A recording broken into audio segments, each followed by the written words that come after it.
No, today it's called voluntary, but this is where NHTSA NHTSA recalls go to be born. So they start off as either a customer complaint or an OEM filing, but over time they could translate into be NHTSA government mandated recalls. So it's a really important topic and a real key piece of information data. So here it is in a snapshot. You're getting the chance to look at all the key critical components to vehicle system operation and where recalls exist. We extract every single NHTSA recall and then assign a risk factor to total campaigns as well as the number of affected vehicles. And I put together this nice infographic to make it easy to understand what is being impacted out there in recalls. So that same data is kind of reflected here in a chart. Understand that every single one of these recalls, I assign a vehicle system failure component to it. We extracted software and electronics out a few years ago, knowing that these were very unique recalls.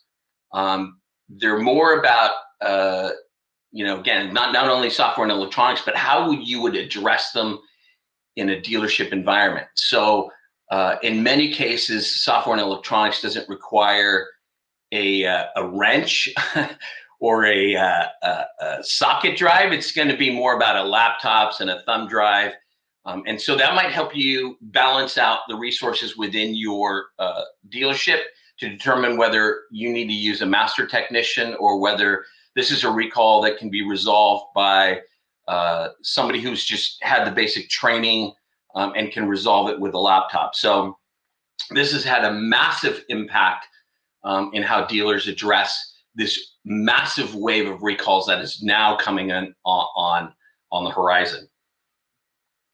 So when I talk about this recalls, NHTSA versus voluntary, just understand that while NHTSA recalls were down, right, 278 total campaigns for 2020 versus 316 in 2019. That's good news, right? The reality was that the voluntary recalls, right, you might know them as TSBs or service campaigns, service bulletins, service notices. These are all terms that I think the factories use to, not sound alarms and scare consumers away, but acknowledge that there's a defect and there's something that needs to be repaired.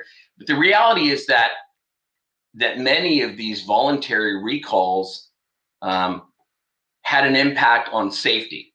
So when we go and apply our data and risk scoring analysis, we're looking at things like what is the risk. And so in that voluntary segment, if you look at 2020 data, 34.9% of those quote unquote voluntary recalls ended up being somewhat of a safety risk to consumers. These are categorized as 4 or 5 on our risk scoring scale, which are very dangerous to the average consumer.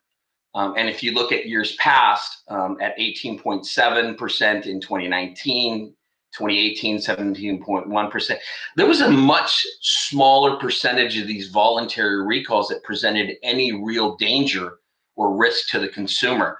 So something happened this past year.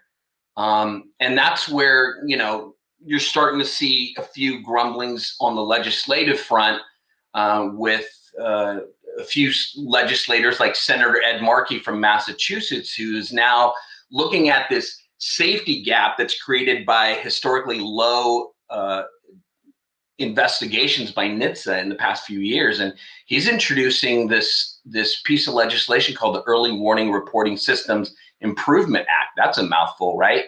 But the idea there is that the factory would take a much more aggressive stance on alerting the average or the vehicle owner on these potential risks long before an investigation opens up at NHTSA, much less the investigation being completed. And this is good for our industry because this is a lot of transparency. This is exactly what consumers are asking for. And just really proud that, we're going to play a part in that. We're going to be able to help dealers and manufacturers get in front of these consumers at an earlier cycle of the time. Now, this legislation hasn't passed yet, but we're preparing for it. So number 4, these recalls for the airbag are reinflated, for lack of a better term. Those recalls that we had a few years ago were replaced with the same defective airbag, yet a little bit newer, and so therefore the degradation that occurred from environmental conditions hasn't occurred yet, and so are much less of a threat to the consumer. So they're circling back around now, and so these end up being the second largest number of recalls in terms of total affected vehicles. So this has still continued to be a big issue for dealers, and luckily for this past year, there were a lot of dealers who deployed mobile teams to repair vehicles in the consumer's driveway, and airbags are a perfect place for those repairs to occur. It doesn't require a fully outfitted mobile van or tech. You just need a handful of tools and some replacement airbags. And this is a great way to go extend your presence to beyond your immediate PMA.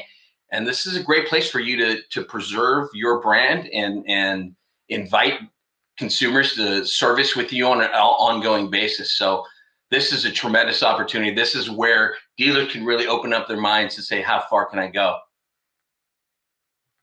So the third thing that dealers can really learn is that powertrain recalls were third in the total number of vehicles affected. So these powertrain recalls will typically require a lift and a more skilled technician. So this is, for dealers, a chance for you to prioritize your recalls because they require more valuable and limited dealer resources.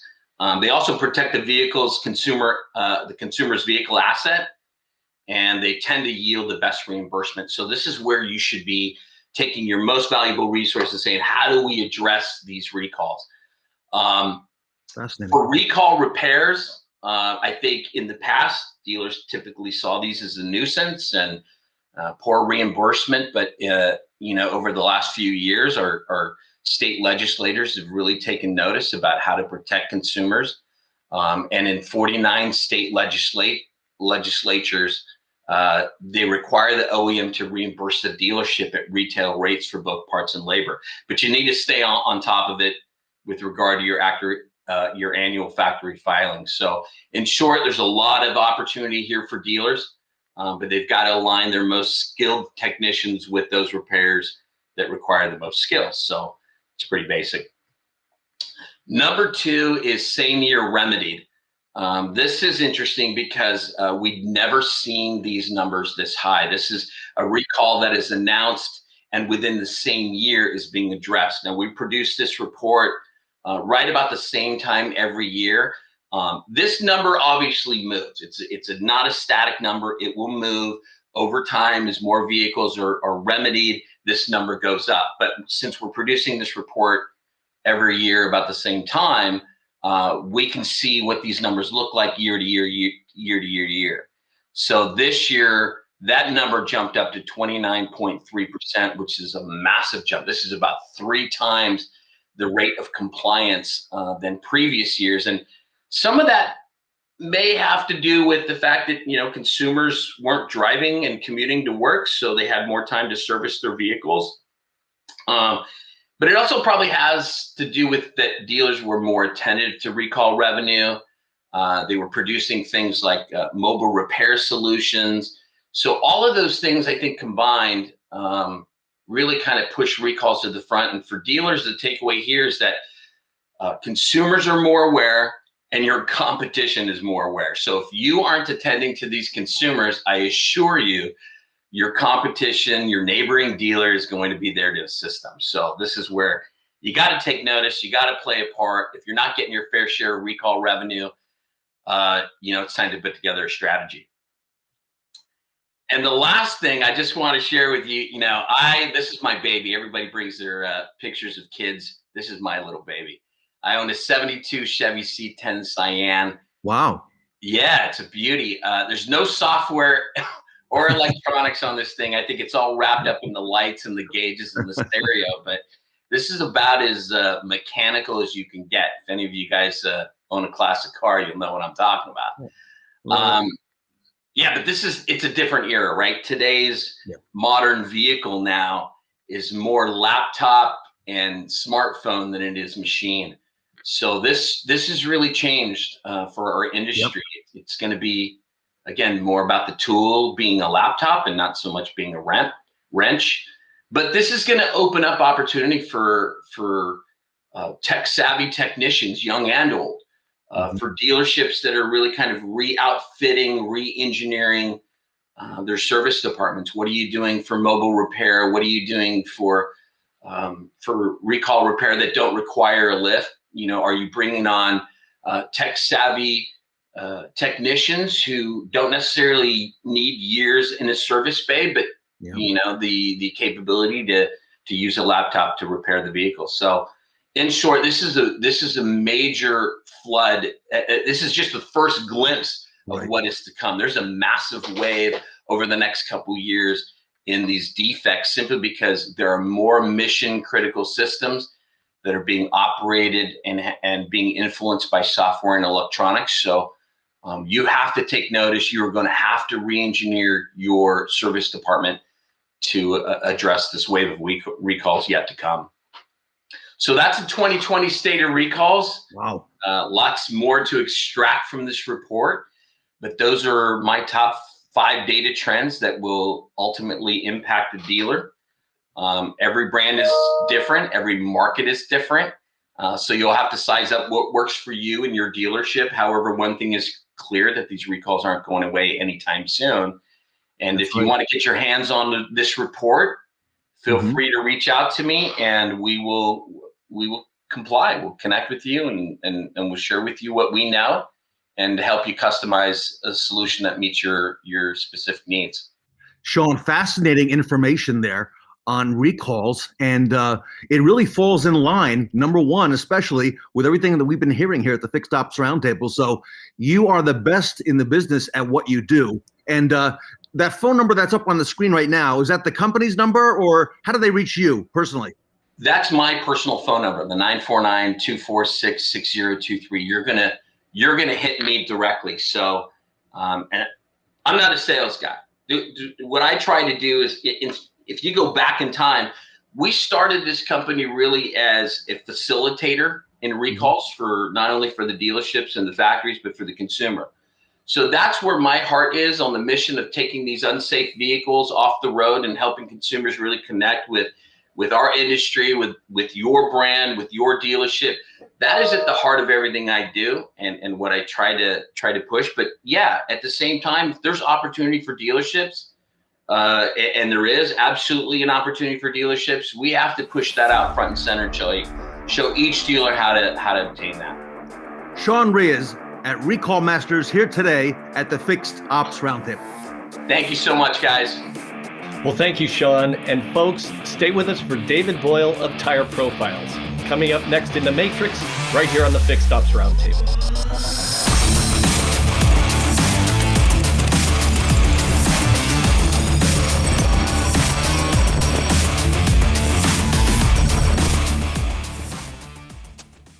You know, Gene, if there was only some way for everyone to vote on some of the best presenters today. By the way, it's 1:26. We are live here in the East. Fixed Ops Roundtable Day, The Matrix. And Gene, what do you think? Well, there is a way. There is a way for people to vote, right? And it's called the Best Practice Award. So let's put that QR code up on the screen here. Whoops, I got to move it here. There we go. Okay.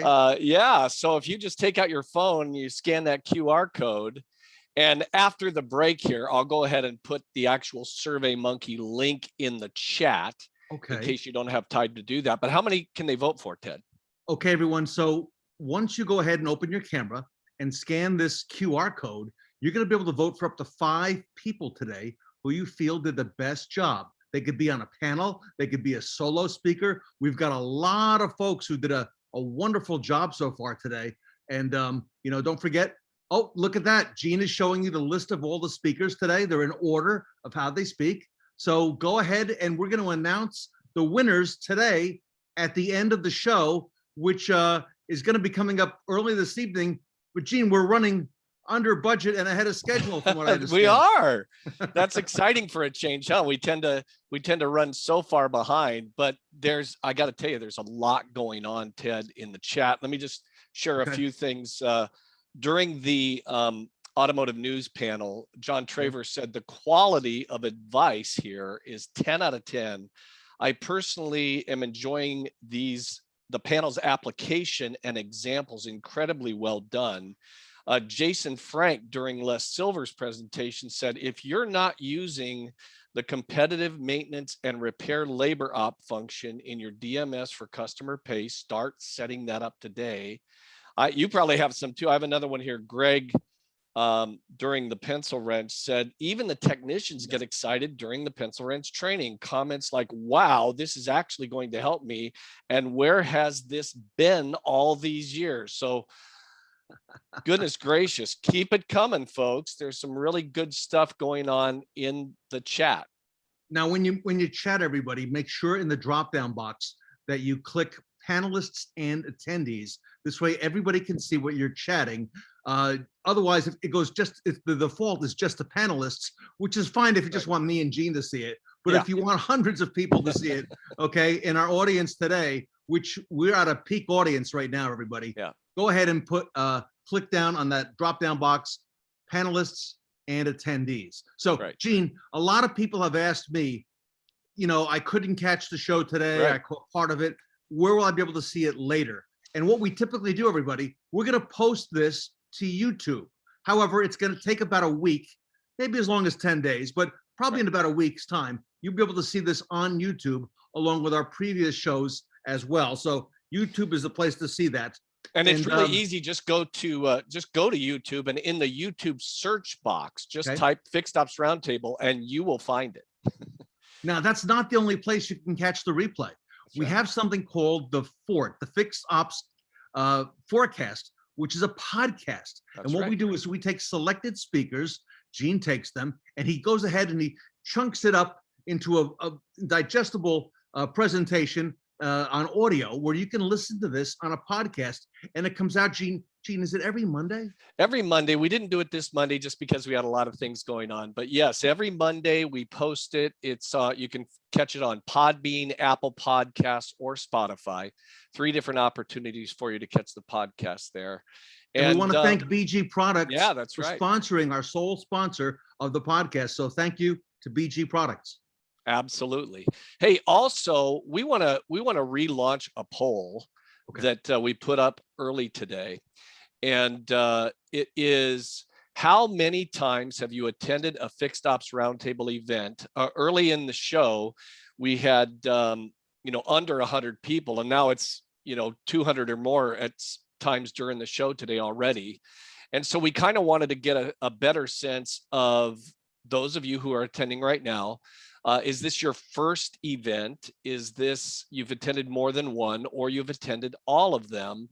And it's interesting, Ted, the numbers are the same. They're 40%. About 40%. It's your first time. So we are so grateful that you've joined us, and very appreciative that you have decided to make the Fixed Ops Roundtable a place to be for your day today. People plan their routine around the Fixed Ops Roundtable. They do. I had a number of people who I was supposed to speak to today. They said, Ted, can't do it because we got the Fixed Ops Roundtable. We're watching that nonstop in the store. So thank you, everybody. If this is your first one, if it's been more than just one, or for those of you who've been to all of the Fixed Ops Roundtables, Gene, I can't believe this is our 12th one and our 8th virtual Fixed Ops Roundtable. That's right. And by the way, we just had a question asked in the chat. What is the name of the podcast? And it's called the Forecast for Fixed Ops Roundtable Podcast. But you can just go into your favorite podcast and ask for Fixed Ops Roundtable. We post it on LinkedIn. I think, Ted, you post it also on Facebook every week as well. I do. I post it every Monday. And it's usually before noon Eastern time. So you can catch that podcast. And again, it's called the Forecast, Fixed Ops Roundtable podcast. And Gene, I tell you, it's developing quite a following. So it is. And there's an event that we are also supporting, Ted. I'm going to share that right now if you'd like to share a little bit about that. Yeah, Lizette Gohl from Google, who spoke a little while ago, is part of this I Am Remarkable workshop. And Google has trained about 170,000 people worldwide. So we have a live workshop coming up at 6 p.m. Eastern time, and it's called Google I Am Remarkable, and it's to promote primarily women, but people who don't have quite the voice, let's say, in the automotive industry. And it's remarkable from what I hear, and it's in association with the Fixed Ops Roundtable today. And I think it's a lot broader than just automotive. As it says right there on the screen, is a Google initiative empowering women and other underrepresented groups to celebrate their achievements in the workplace and beyond. So we're happy to support them. And it's too late for this particular event, but do go to the page if you want to participate in other events, because they closed registration on Tuesday, but we're happy to support that.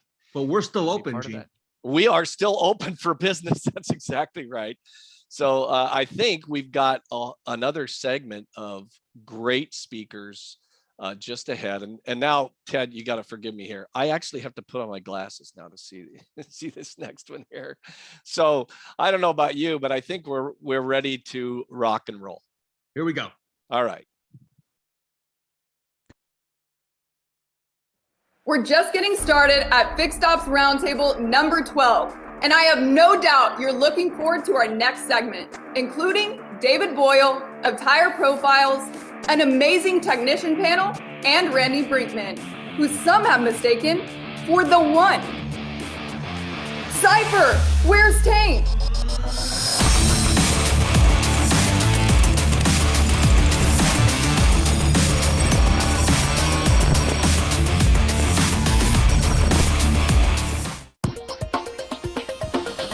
With new traction software from TPI, the consumer will receive the results of their tire and alignment check sent directly to their smartphone. As soon as the tire scan is complete from either the Groove Glove handheld scanner or the TreadSpec drive-over scanner, the results of the scan are sent to the consumer via text message. By clicking on the link in the text, a personalized interactive tire health report is generated for their vehicle. Each tire's condition is displayed showing the appropriate color based on the amount of wear. If they click on the tire, the wear profile is displayed for the tires on that axle. Showing the side view of the profile, color-coded based on wear, has proven to be the most effective way to graphically show the consumer what they need and help increase sales. If the vehicle needs an alignment or rotation check, the inspection icon will be illuminated either by the steering wheel or the rear axle. The alignment page graphically shows, using video animation, what the problem is: toe or camber wear. The TireWise assistant helps explain why doing an alignment or rotation is important. With Traction, your customers can shop around right in your waiting room. They're gonna do it anyway, so why not make it easy for them and control the process? By selecting the Shop Around icon, the consumer will be able to see competitor prices. Our state-of-the-art software pulls from pre-selected competitors their current prices for the same tire or alignment service you quoted. Research shows that the vast majority of customers are going to price shop you. Our software allows you to control who they shop, what they shop, and when. You don't need to be the cheapest, but you need to be competitive, and you need to make sure they're comparing apples to apples. And most importantly, if they're not, you need to have the opportunity to educate and explain. You can't do this if they leave and go home and shop around. The web-based eTread Tracker report also makes it easy to pass this information around. So, with one click, the person in your store can send all the same information to a spouse or parent, so a joint decision can be made. Not everyone will buy that day. In fact, the data shows that roughly 50% will need more time to think about it. You must have a way to follow up with these customers, or you'll risk losing them to a competitor. And we all know if you lose them for tires, you run the risk of losing them forever. The Management Reporting module in Traction produces a suite of reports that gives you actionable data to help manage this process. Missed sale opportunity reports, future yellow tire, marketing reports, and most importantly, a scorecard that shows how you're doing and how each of your people are doing individually. The old saying, inspect what you expect, gets a 21st century upgrade with Traction, with fully automated reporting that allows management to easily and actively manage this process. It's the ultimate tire and alignment selling solution for dealers. Traction, powered by TPI.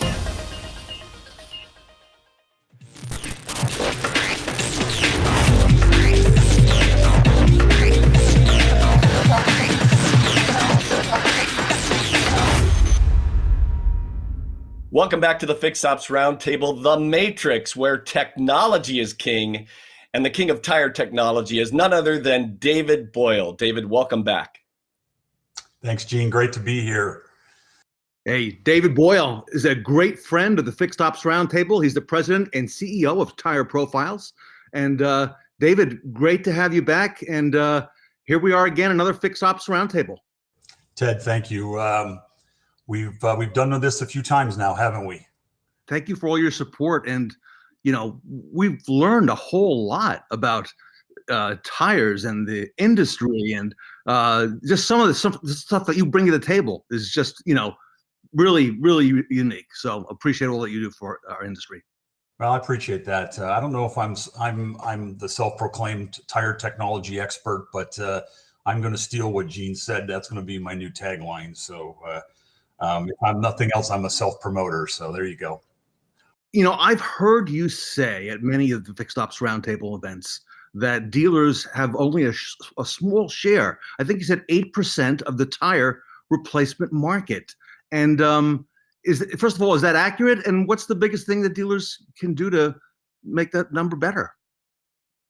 Well, it is accurate, Ted, and it's been that way for decades. I mean, it's improved slightly over the last few years, but I mean, that's not a number that I made up. It's not a number that Tire Profiles made up. I mean, that's an industry statistic that is published every year by the tire manufacturing industry, and it basically tracks, you know, the distribution channel and where tires go, and they know where they get sold from, and you know, it tracks who are the major, you know, resellers of tire replacement, and it's things like car dealers, obviously, but the big box retailers like Walmart and Sam's Club and Costco, and then obviously all the tire chains like Monroe and Firestone and Goodyear and all those guys that do all that stuff as well. Meineke, and even the oil change guys are in it now. You know, Jiffy Lube and Valvoline, and a lot of those guys are in the business now in some fashion.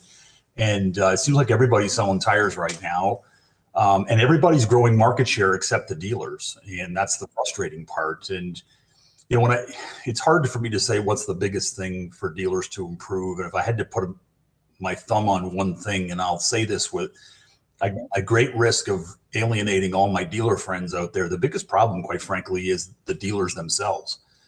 And let me tell you what I mean by that. We did a research project recently, just a couple of weeks ago, actually. We subcontracted with an outside, gain some additional insight into the industry and what dealers are thinking about tires. And one of the most alarming things that I learned from this project was that the dealers really think they're doing better than they are.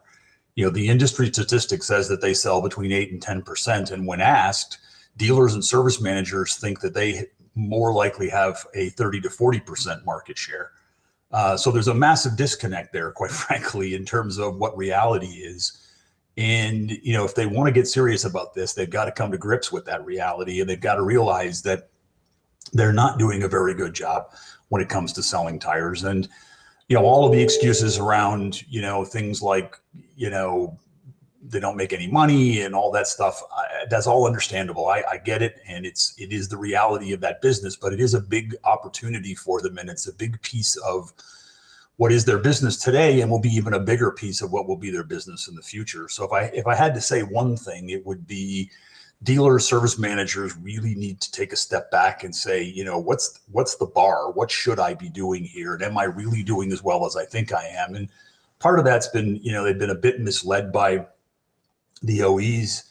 You know, it's I hear every day when I talk to dealers, well, I'm number one in my region. Well, okay, what does that mean? Right? You know, I mean, you know, being the best of the worst sometimes doesn't mean much. And I think that's that's part of the problem, is that we don't really know how to accurately measure ourselves. And what dealers need to realize is their competition when it comes to tires is not themselves or the dealers. It's these other guys down the street. It's all those tire shops all around them that are poaching their customers and selling tires to their customers. So, it really is a mindset is the biggest thing. And if dealers finally do wrap their arms around this, I think I mentioned this at one of the previous roundtables. I have a good friend of mine who used to be the CEO of one of the largest aftermarket retailers. And I was having dinner with him one day and I said to him, what's your biggest concern? And, he's in the tire business. That's what he does. And they sell, millions of tires a year. And when I asked him what keeps him up at night, he didn't even blink. And he said, it's the dealers. And I was shocked by that. And when I asked him why, he said, look, they're not in it yet. They don't really care. They're not getting it. They're not really taking it seriously. And when they do, they'll put a lot of us out of business because they've got more money to spend marketing, advertising. They've got better people. They got better facilities. They've got, all of that stuff. And I thought that was an interesting and very enlightened view of it. I just wish the dealers got it that way. I have heard you say things that tires are the new oil change. What do you mean by that, Dave? Well, I think there needs to be something. And, for me to say tires is the new oil change is a little self-serving when I'm in the tire business, but I don't really know what else it's going to be. But it needs to be something other than the oil change. When I started in this business years and years ago, it was all around oil changes were the trigger for maintenance. We were shifting from heavy warranty to more, customer pay and maintenance and light repair type work. And the oil change was fashioned as the trigger for the visit. That was the reason that we invited the customer in every 3,000 miles, every 5,000 miles. And that's changed, obviously. They don't often come in on a regular schedule like that anymore. In most cases, it's these oil life indicators that come on based on miles and how the customer drives the vehicle. But my biggest fear for the industry is that when there is no oil in the car and there's no oil to change, then what are we going to do? We need to come up with another reason to have that customer come back in. Because when the oil change goes away, and make no mistake, it's going away in terms of volume now. And if and when EV vehicles have, a greater market share, for at least for those vehicles, it's going to go away altogether. So what is it that dealers are going to do the customer come back in? And I believe that a tire inspection can be that reason. When you think about cars nowadays, and especially when you look at a Tesla and you look at some of those EV vehicles, there was a study that I quoted at one of the last roundtables that talked about a high mileage sort of a test mule that Tesla had 400,000 miles on it or something, and the list of maintenance and repairs was startling. It did have some failures. I think there was an air conditioning pump that needed to be replaced. I think there was a seat problem under warranty at one point. But in the first 100,000 miles, there was over 7 sets of tires put on the car, and they're heavy. They're very torquey, and they go through tires like crazy. And, that was really the only repairs that were done to this vehicle. If we don't have some ability to have that customer as the dealer's customer, then I think the dealers are at great risk. And I think that there's an opportunity there to create a visit just around a free tire inspection. Just bring your car in, we'll inspect it. It will likely be next to gasoline once, especially with even more so with EV vehicles, it will be the largest single expenditure in terms of cost of ownership that the customer will have. And because of that, the dealer should take the position of, let me help you manage that to maximize the benefit that you get out of your tires. Let me come in and do a tire inspection. Let me do an alignment inspection. Let me make sure your tires are wearing properly, and make sure your tires are safe. I think that can become the reason to have the customer come on the lot for a service visit, and then all the other things like the multi-point inspections and whatnot can kick in from there, and the dealers can find some work to do. Dave, how about alignments? You've said it's a big opportunity. I know it's a big opportunity. How big is that opportunity for dealers? It's probably the biggest one they have, to be honest with you. I know I talk a lot about tires, but the alignment rack is probably the most poorly utilized piece of equipment that the dealer owns. And a good dealer, a decent size, even an average size dealer probably should have multiple alignment racks, 2, 3 in some cases, because the opportunity is there. It is for sure the most underutilized piece of equipment that they have, and maybe one of the most expensive pieces of equipment that they buy. Part of the problem is, Ted, that dealers traditionally have sort of looked at utilization backwards. You've heard me say this before on previous roundtables, that we tend to fill to capacity. We believe that our bucket is a certain size, and we fill it up until it's full. Right. And the bucket in this case is how many alignment racks do I have, and how many alignment techs do I have, and how many can I do a day? And I sell to that volume. That doesn't take into consideration what the potential is. If you knew that your potential was double of that, triple that, particularly in a very high margin operation like an alignment, wouldn't you do something about it? And that's part of the problem, is that the dealers have really never understood what the size of the bucket is. But forget that. Even the one, what they currently do today is horribly underutilized. I go into dealerships every day, and I see alignment racks being used as open bays. I see alignment racks with cars on them doing a warranty repair. And I mean, there probably isn't any nicer piece of customer pay gross margin than an alignment. I mean, it's all labor and high margin, and it really needs to be a piece of equipment that's managed accordingly. And it's what I believe that dealers need to really understand the size of the opportunity. And fortunately for us, we've been able to provide dealers some of that information, which is part of our value proposition. Ted, we've scanned with our stuff now almost 27 million cars in the last 8 years that we've been in business. It's a staggering, number of vehicles, and we're probably the only people in the industry that have data on this like this at this volume. And unequivocally, I can tell you that 36 to 38% of the vehicles in the service drive need an alignment. So what I tell dealers all the time is just multiply your car count every day by, 35, 36%. That'll tell you how many alignments you need to be doing. And if you're not doing that amount, then there's undercapitalized opportunity.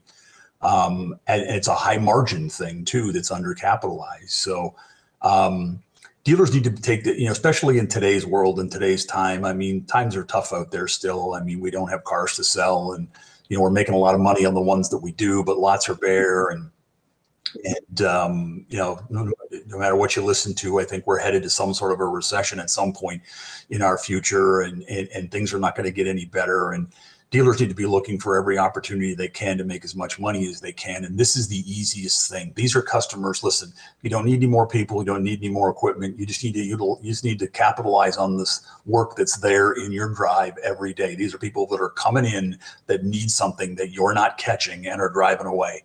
I think if dealers just focused on this one little piece, it's a really quick path to some big profitability increases. I agree with you 100%. Dave, you've been in the business for a long, long time, and I have a question that's a non-tire related question. What are your thoughts on the looming technician shortage in our industry? Well, it's real, for sure. I mentioned that research project that we did recently here. It was all through that research project when we asked dealers and service managers and service directors alike, what was their biggest concern in the industry. I mean, overwhelmingly, everyone said technicians. I can't get enough technicians. It's a problem, and it's been a problem for years. This isn't new. This is something that's been sort of steamrolling towards us. I do believe there's a silver lining in this, though, Ted. I do. I believe that as our industry continues to evolve, we're headed in a direction where when I started in this business years ago, there was A, B, and C techs. I think we're headed into an area where you're going to need a handful of A+ techs and a whole bunch of C techs, because that's how the work is shifting out. And the C techs are the ones that these guys need to recruit differently. Dealers need to actively recruit from the guys that are in the tire business. Go recruit technicians from Walmart, from the tire shops down the street. Dealers have so much more to offer: benefits, better working conditions, all that stuff. That's where they need to recruit. And I think that not having enough technicians to fix the high technology stuff, that's real. And it's something that the industry needs to address. But the other side of this is all that other work that I talk about every day, the tires and all that stuff that will keep the dealers afloat. Those techs are available. We just got to look in the right places for them. There's hundreds of thousands of them out there working in less than desirable places that dealers need to go after, and recruit some of those folks to come to work for them. And I think at least that solves half the problem. David Boyle, the president and CEO of Tire Profiles, the Tire King, here today, and the best in the business, here today at the Fixed Ops Roundtable. Thank you so much, Dave. Thanks, Ted. Appreciate you as always. Thank you for letting me do this. It's been fun. I like this format rather than me sitting here just preaching. I love just sitting here chatting with you. We don't do this often enough. It's been fun, my friend. Thank you. Yep. Hey, I agree. And thank you, David. Always great insight from you. And speaking of technicians, the experts on the technician panel are coming up next on the Fixed Ops Roundtable.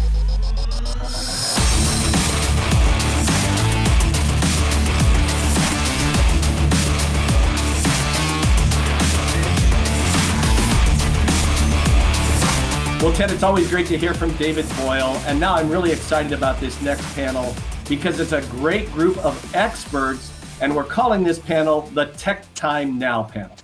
And Gene, it's the first time we've had an all-technician panel, and it's going to be moderated by Randy Brenckman from Randy Brenckman Solutions. Randy, welcome back to the Fixed Ops Roundtable. Hi, pleasure to be here. Thank you. Hey, Randy, before you get started, I want to introduce the distinguished members of your panel, starting with none other than two founding fathers of the Roundtable, Marco Zwanenburg from Naples Luxury Imports. Marco, welcome back. Thank you, Ted. Great to be here again. Yeah, and our great friend of the Fixed Ops Roundtable, coming to us from Wisconsin, is Jay Goninen, who heads up Wrenchway. Jay, welcome back to the Fixed Ops Roundtable. Thank you so much for having me, Ted. It's great to see so many familiar faces and be back as part of the roundtable. This is awesome. And thank you, gentlemen, for all that you do. And I want to introduce somebody new to the roundtable who's coming to us right from the shop. It's Ernie Steagall from Ernie's Automotive Performance. Ernie, is that correct? Correct, Ted. Thank you. Yes. And Ernie, where's your shop located? We are in Sand Springs, Oklahoma, just outside of Tulsa, Oklahoma. All right. Well, this is a very exciting time to be in the industry, everyone, as you all know, and a lot of great things that are happening. So, Randy, I'm excited about what this panel has to offer. So with that, I'm going to let you take the floor from here. Thanks, Ted. This is a true honor. I mean, myself, I've never been a technician, but the three of you have. And I have such ultimate respect for you and what you do, because it is just a vital part of our industry. So first question I'd like to pose to you is, what is it about being a tech? Why did you want to, and what is so appealing about being an automobile technician? Jay, how about giving us a start here?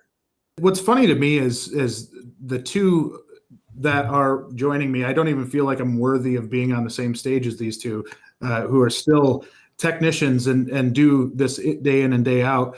What drew me to it was I grew up in the industry. And so when I was a kid, my idols were mechanics, right? Like I was around them all the time, and I saw what they could do and what they could do with their hands and what they could fix. And really for me, being able to be on that front line and being able to see how smart these people are and how hard that job is from an early age was something that stuck with me, and it still sticks with me to this day. So the funny part about me was I went off to tech school to become a technician and was a terrible technician, not a good technician at all. So I think I've got a unique perspective of failing at it, and then having the industry, I always kind of say the industry kind of kicked me out of a shop and into roles that were a better fit for me. So as I went through management and different types of roles, it's always been in the service business, just different aspects of the service business. Absolutely. Marco, how about yourself? What interests me about being a technician is no day is the same. You'll never get bored. There's always challenges. You can do the same job 20 times, and the 21st time, guess what? There's something else. And the aspect of the harder you work, the more money you make. It's you apply yourself, you reward yourself. Ernie, in talking to you, it looks like you are definitely the ultimate in player coach. You have your own shop. I applaud you for that. But yet you also participate every day in the physical work. What's so appealing to you?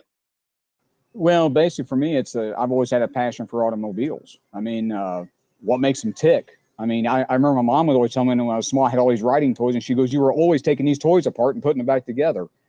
And she goes, "It drove us nuts." And she goes, "I always knew you were probably going to be," she put it, "a mechanic." Well, it just seemed to work out over the years. And I like the challenge. The more complicated the vehicle is, the more I like it, because the more it can tease my brain, I'm all in. Give me something hard. I mean, I want to be challenged, and I like the constant challenge. Great. Knowing a little bit about you, this is not your first rodeo, and you've all been involved in this for quite a few years. Dramatic changes from when you started till now? It's not the same industry anymore. It is so different. And one of the big things that I equate it to is the rise of the labor rates as well, right? Because if you looked at it, 30 years ago, labor rates were so cheap that it was really a cost of doing business and just kind of shoving it, kind of in the back. And it wasn't considered a profit center in a dealership for the most part. So I think as labor rates rose and as the skill level rose, and really maybe the outside perception of the skill level in terms of what happens in a shop, that's when things changed. And when it became a really good profitable business, that's when I think the whole shift in the industry took place. Marco? I think the biggest changes that you'll find is the electronics that's kept coming in and are getting more and more complicated. You switch from being a mechanic to being part IT specialist, part software engineer, and part technician. Absolutely. Ernie? Changes you've seen over the years? I remember, back in the 80s when the computer control carburetor came out, and the quote unquote drivability guys were, I'm 50 years old, I'm done. I'm not going to learn the computer stuff. And I had an old timer tell me then, number one, how to protect your knees and your back. But he was like, look, always try to keep learning, keep yourself relevant. And that stuck with me because, okay, it's all new, which means it's challenging. So let me get after it. Let me see what I can do. Let me see what I can figure out on it. Boy, that's the truth. Now, look, you guys all have a passion for this, and you've been technicians. You currently are technicians and so forth, deal with it every day.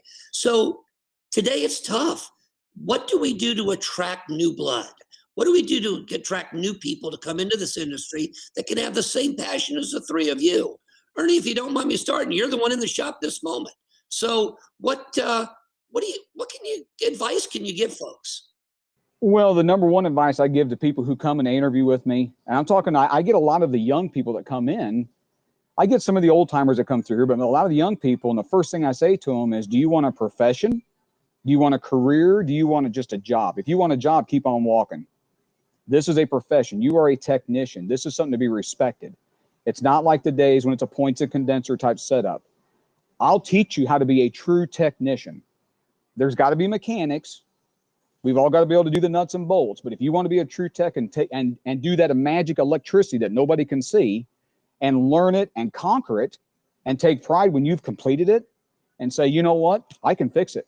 Well, I've had it over here and here and here. I understand. I can fix it.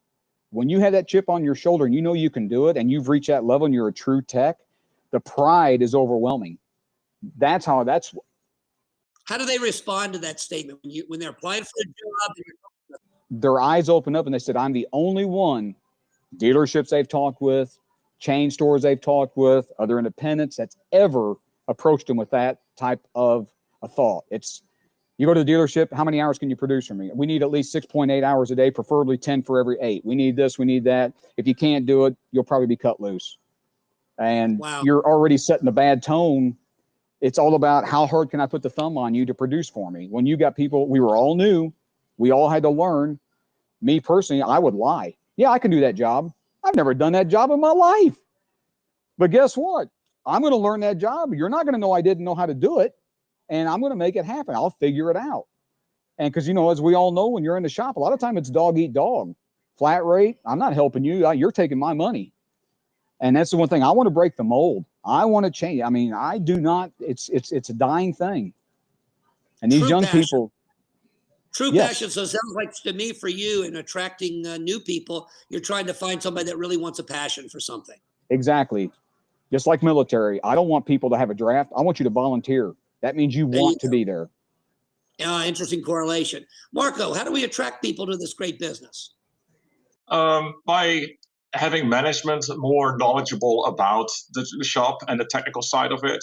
The overall culture, you have to want to work there. And that culture will also create camaraderie inside the shop to where, yes, if I stop my work to help you, it's taking time away from me, but it works the other way around too. And definitely OEM support, manufacturer support in the form of clear and precise work instructions, wiring diagrams, etc. These cars nowadays, they're more advanced than the space shuttle was. Just to give you, a little bit of comparison there, and we're supposed to fix them. And what a lot of people don't think about is that, in a way, your life is in my hands. You're going down the road 80, 90 miles an hour with hundreds of other people. Something goes wrong. Technicians are highly skilled, highly trained professionals. The days of the grease monkey, it's long gone. The training that's behind us, the investment in our tools and ourselves. So overall, just how the public views us would be a good point, and management can definitely help with that. Marco, you make two very valid points there. The one that I kind of heard from you is I'm not so sure the population at large realizes what a lucrative career being an automobile technician is. The financial rewards that you can get for yourself and your family are probably a lot larger than what most parents may think their kids have the ability to. I mean, it just is. And if you have a child who is mechanically sound that enjoys it as much as the three of you, what a great place to go. The second point that I heard you make that I thought was extremely strong is in the dealership management. Let's face it, in our industry, the majority of general managers do come from the front end. And in many cases, unfortunately, we might say they're the morale suppression officer when it comes to the service department, because it's not their fault. They've never really grown up in it. However, if this is what our company does, we train general managers for the fixed operation because it does parallel sales so very much in what you do, working with people, selling innovative inventory, things of this nature. So spot on, no question. Jay, thank you. Jay, what do you think? How do we get more people in our business? I think it all starts with treating the people we've already got in the business well, right? And well enough to where they want to stay and where they'll speak positively about the profession to the younger generations, right? Because I just did a podcast on our platform about a week ago where we talked to a young person who had left the industry and was really talented, was really good, and they left because they heard that the reward wasn't good enough to stay for the long haul. And they heard it from veteran techs that had been in it for a long time.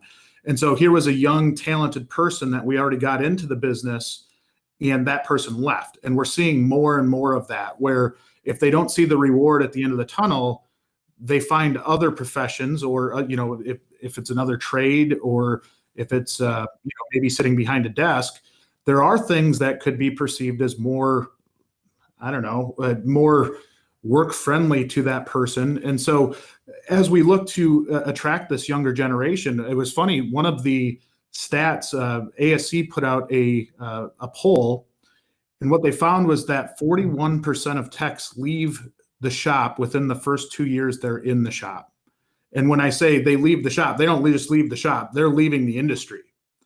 So we've got to do a better job at onboarding them, at getting them trained up, at getting them proficient, and maybe managing our expectations a little bit. Because I think a lot of times, as Ernie said, we're bringing these techs in and the expectations are really, really high.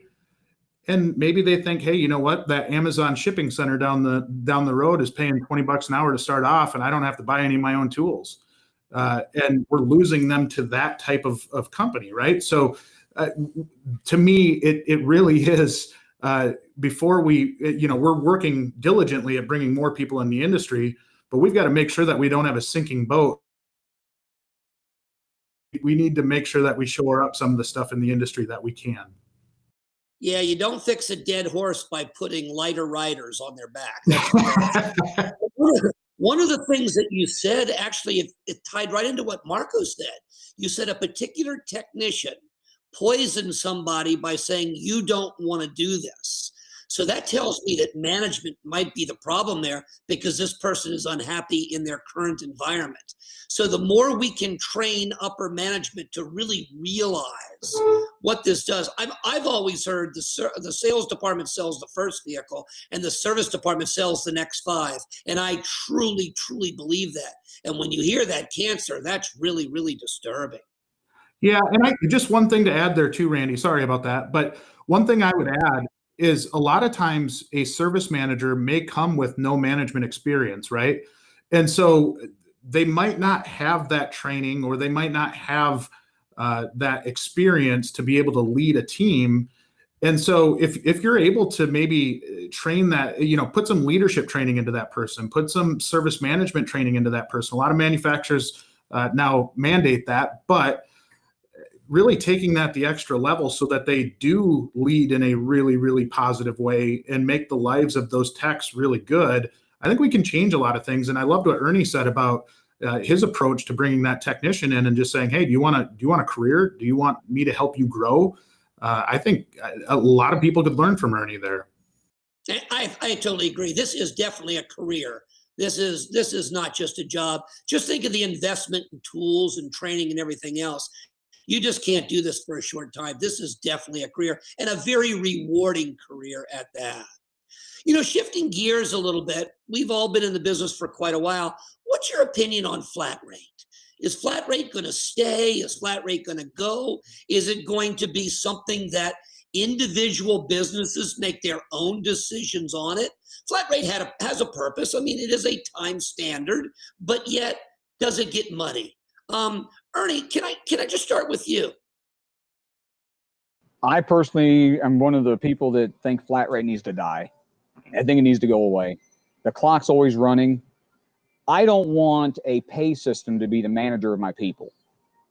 And that's how I kind of look at flat rate. It's kind of helping me manage people because, hey, you don't run any hours. It's, too bad on you. But at the same time, I've got all my people on salary. So they know what's expecting. I'm going to manage them. If I think you're sloughing off or something like that, we're going to have a discussion. I have expectations. Bills got to be paid, things like that. But at the same time, over the years that I've seen, especially on flat rate, and we've all done it on as a flat rate technician, I hate the words "it's good enough." But sometimes when you're under the gun, we're going to do a repair that's good enough. Good's right. The opposite of great. I want people that not just camps out on a job, but care about it to where, man, if I can go ahead and clean a couple of these extra bolts real quick, where that person pops the hood and they're like, oh my God, look at this. Number one, I can't tell it was ever done except somebody cleaned my motor.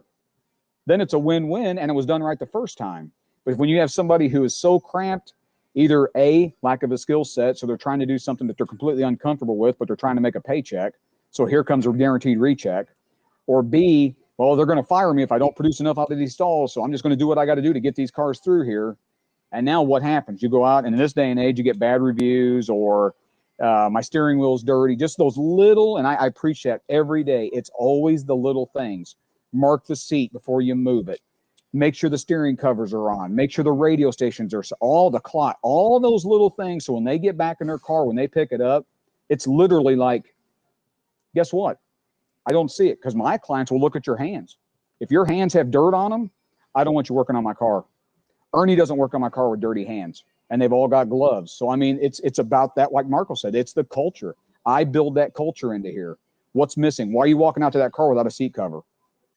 Well, I hear some real good things from you. I hear if you don't create the culture, the people will create it for you, which you don't allow. Have you been salaried since day one with all of your staff, or have you switched? I didn't actually get a staff until I started this business. I did 4 years by myself. Seriously? Yeah, well, pushing cars, towing cars. I did it all by myself. And then last year, I actually decided to hire people because I started off in a 1,700 square foot building thinking that's going to be good enough for my wife and I, 2 stalls. And it literally exploded. Now I'm at 7,600 square feet and I'm getting ready to have a 15,000 square foot shop built. So I had to have staff. I've got 83 cars here right now waiting to be worked on or in the process of being worked on.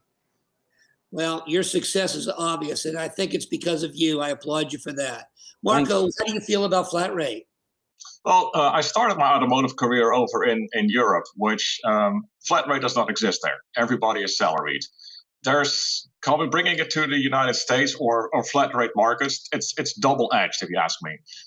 Salary will lead to higher quality repairs, better repairs, but does it influence productivity? I think that to be able to switch to a salaried position, it's going to be, management has to be heavily involved in this to guide, to hire, and to train. So am I for it 100%? Granted, every Monday when I walk in, what am I going to make that week? It's a financial stress. I cannot really financially plan. I can come home with 80 hours. I can make 30 hours that week. Well, if my bills are due that week, oops. Hello, credit card. So would it be great to be salary? Absolutely.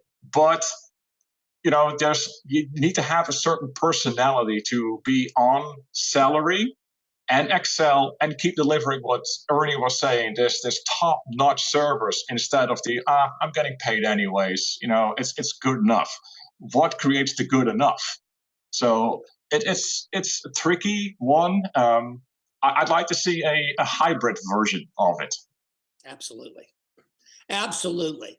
I'll speak on that in a minute. Jay. Yeah, I think I echo a lot of what these two said in that I do think there's a place for flat rate in terms of maybe a modified version of what it is. I will say in with a lot of the techs that we talk to, there are different perceptions of flat rate, right? Some people absolutely love it.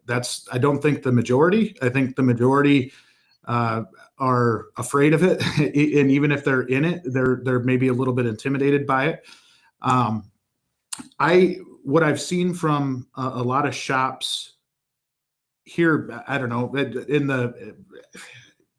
just some of the shops we deal with has been more of like a hybrid type plan or giving a tech the option and really being able to work their way up. So maybe if they're an undercar tech, they're starting off at flat rate and then working their way toward a salary position. One of the common complaints that I've heard, and there's specific manufacturers that really struggle with this from the manufacturer level and how they're bringing that down. But what they struggle with is that flat rate is really not beneficial to their best techs. So if it's on diagnostic time and they get burned on diagnostic time, they just don't want to diagnose anymore. Somebody that is doing alignments and suspension work and brake work is making out far better than somebody doing diagnostic work. And that's, I think, if your shop is in that predicament, that's where I think you need to look at that and say, okay, is this pay plan reflective of this person's ability? Because if it's not, and if you're not taking care of your best, that's when your best are going to leave. And so being able to identify that and say, okay, our diagnostic people are the ones getting killed right now. That's not the people you want getting killed. You don't want anybody getting killed, but diagnostic people specifically, you do not want to treat them poorly. And one, I think that goes back to management again, right? Being able to listen to your techs and being able to understand what they're going through on a daily basis And if your diagnostic techs are really struggling, that's one you want to keep your ear to the ground on, because that's a lot of times who I hear from that really don't like flat rate. Yeah, if I may, Jay, it's kind of sad that in the automotive industry that it pays to stay dumb. Hey, good point. Yeah. That's sad. You know, and maybe that was the point that technician that you spoke of earlier that spoke poorly of the industry. Maybe that was the situation. You know, it's very interesting when we hear the three of you speak. I hear, no, I don't. I hear maybe, I hear yes, I hear a hybrid. You know, for our audience that's listening, if you think about it, California has that right now, because California, if in theory and academia, does not have flat rate techs. California has hourly techs with a flat rate accelerator. Studying and talking to California dealers and so forth on how they do can help our audience get an idea on whether this is something that they would like to consider, challenge, or thinking about a pay plan change, thinking about a different way. We do actually have a working example, and that is the state of California. So that's pretty interesting. Gentlemen, finishing up with our panel here, I've really enjoyed it. One last question. Is there anything that you can really think of that our managers that are listening to us right now, not only our service managers, but also our general managers, what can they do immediately, every day, to help make our technicians more successful? Ernie, you're the owner. Let me start with you, if I may. Well, I mean, with my people that I have here, and like I said, they're all basically in apprentice type mode. I make sure that they understand that I share. The more successful this business is I always ask the question. I ask each one of them, when do you think enough is enough? Is my wife, are we living comfortably? Are we doing well? Yeah, you know what? You guys helped me get to this point. I've told every one of them, I want every one of you guys where I'm paying you $100,000 plus a year. I've made 6 digits a year as a technician. You can do it. I don't want you to have to worry. I want your family. I want you to have where I didn't have, where I was scrounging the couch for milk money because of flat rate when I was first starting. I don't want you to go through that, but I also, you got to produce, and you got to show me that you're interested in learning off the clock as well. So it's that teamwork is what I'm talking about. You show me the drive, I'll give you what I got up here. I'll download as much as I can and stuff it into you as quickly as I can get there. But management, I think, kind of, because if they've never done this for a living, I'm talking my dealership experience, and I've got quite a bit of that, is the fact that they sometimes don't see you as a person. My number was 9368. Oh, yeah, that's Ernie. Yeah, okay, well, let's give him this balance shaft job in this Mercedes-Benz because he can knock it out pretty quick. You're right, I can, but this gentleman over here that may want to learn, you're not giving him even the chance to even learn it because I can do it quicker, and here's that thumb on you to get the production out. And I understand it. Bill's got to get paid. I think if they would start thinking more of these people, because nobody gets where they're at being successful without a team. Once you forget that the team helped you get there, you're in for a bad juju time then. If you can remember and bring that team with you and share, I'm talking like company picnics, out to dinner. You may walk in one day and that tool set you were looking at on Snap-on, magically it's on your toolbox today. How to get there? The tool fairy dropped it off. There may be an envelope that says, hey man, thanks for a good job. I know your anniversary's coming up. Here's $200. Here's tickets to Fleming Steakhouse. Those little things right there, or just go up to you and say, you know what, you did a hell of a job on that ticket. I really appreciate it. You went above and beyond. It's that simple. It really is. It really is. We promote Thank You Thursdays.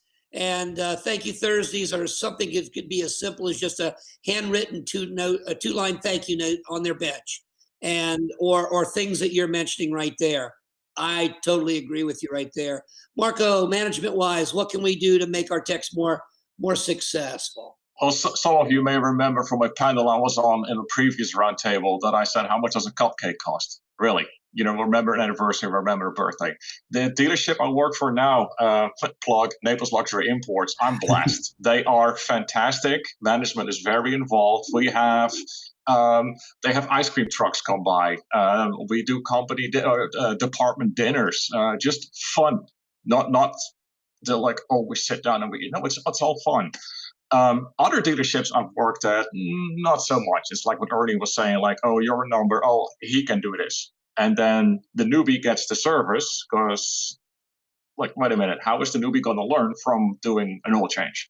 What I would love to see, managers, service managers, general managers, for a couple of days, why don't you bring some old clothes with you and come in the shop with us a full day or full days? See what we're having to go through, how making a warranty claim pretty much became going to court nowadays. See all the steps that we have to take to diagnose, repair, see where our tripping blocks are laying, communications between departments, between advisors, techs, parts. Experience our lives. It's that simple. Very good, very good. Jay, finish up for us. I think these two summarized it perfectly there in that techs want to be heard, right? And when I say they want to be heard, they don't want to feel like that number. That's the number one complaint that we hear when techs are looking for work and looking for a different place to go is they want to be heard. They want people to see some of the struggles that they're going through and try to help them, right? And not just do it in a fake way. People understand when you're genuine. And as a manager, if you're genuine and you're really, really trying to help your team out, I think that goes a long way. And techs, that's where you get that loyalty, right? And I think just listening is my number one piece of advice. Sit down, listen, get to know your people, and try to help them get better, because that's what's going to help you get better. Gentlemen, excellent information. I think a lot of people are going to believe exactly what you said because they live it. Pick up a couple of points. Hey, Ted, I am truly in the matrix. As you know, we're all in different parts of the company. I've experienced a complete electrical failure, but my computer and my internet are still working. How can that be possible? Only in the matrix, Randy. Hey, the bottom line is great panel, great information. Big thanks to Ernie Steagall for being here today. Ernie, great information. Marco, right on the money as usual. I'd love what you just said about having that manager come in as the tech for a day or two or more and experience life as a technician and see what that's all about. And Jay, invaluable advice as always from you. So thank you, Jay, so much for all that you bring to these events. And Randy, again, great questions. Great job moderating the panel. Thank you to everyone. Ted, just remember, in a couple of seconds, I'm in the matrix. Different background, different clothes. What can I do? You're gonna have to move, Randy, to a different location. Gotta go fast. Well, I think, guys, that was a great job. But what happened was, the machines scorched the sky, Randy, right above where you're at. But you are going to unplug, and then you're going to come right back after I load up the Ask the Expert program right here on the Matrix at the Fixed Ops Roundtable. See you in a couple minutes. Thanks again.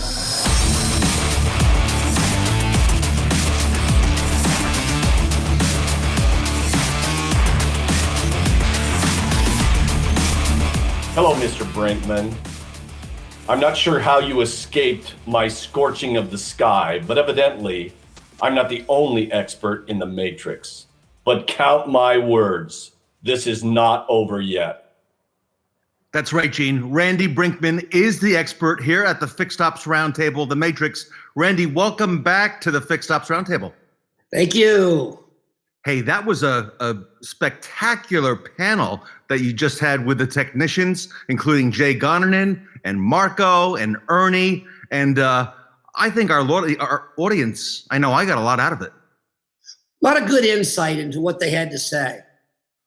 I think we have to bring technicians back again because, if you want to find out what's going on in a store, just talk to the techs, right? If it's Fixed Ops Roundtable, it's got to start at ground zero, doesn't it?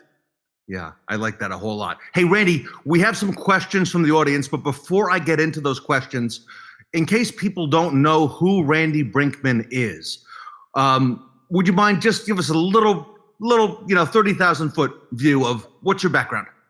Well, I'm a lifer in the car business, I guess, like most of us. I was a general manager for many years in the Washington, D.C. area, and then I went to go work for NADA, and I was there, under 20 years. But I was with the Dealer Academy primarily. And so I had a fancy title of Director of Curriculum. But what a neat place to be in the car business and to learn. I mean, you figure every other week for 18 and a half years, I had 32 to 42 of our viewers right now in a classroom from Monday through Friday. I mean, just think about what you're able to absorb and to gain and to research. It's just unbelievable. Then in 2010, my wife, who was a dealer, we decided to go out on our own. So we're getting ready to go on our 12th year as Randy Brenckman Solutions. And we're really blessed with the clients and so forth that we have. And Randy, I guess that's why so many people know you and know of you in the industry. So, and you're based in the Phoenix, Arizona area, is that right? I live in Old Town Scottsdale, yes, sir.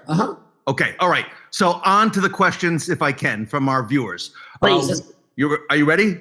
Yes, sir. Okay, here we go. Here's the first one. We have a general manager in Austin, Texas, who asks, and he doesn't say, or I don't know if this is a previous graduate of yours or not. What indicators are there to let me know if my shop is performing to its potential? What indicators are there to let me know if the shop is performing to its potential? Well, I guess there could be a lot. At the end of the day, no matter what you decide, quality of work has got to be first. Fixed time first.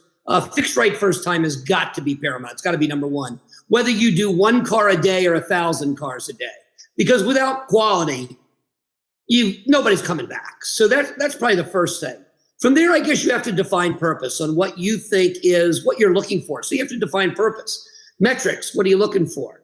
Well, I could have the highest hours per RO in a group. I could have the highest effective labor rate in a group. But if I did only both of them every month, that's not going to help me. So at the end of the day, it's selling your inventory. It's hours. So my hours expire every day.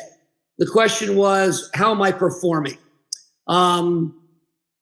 Did I sell all my hours?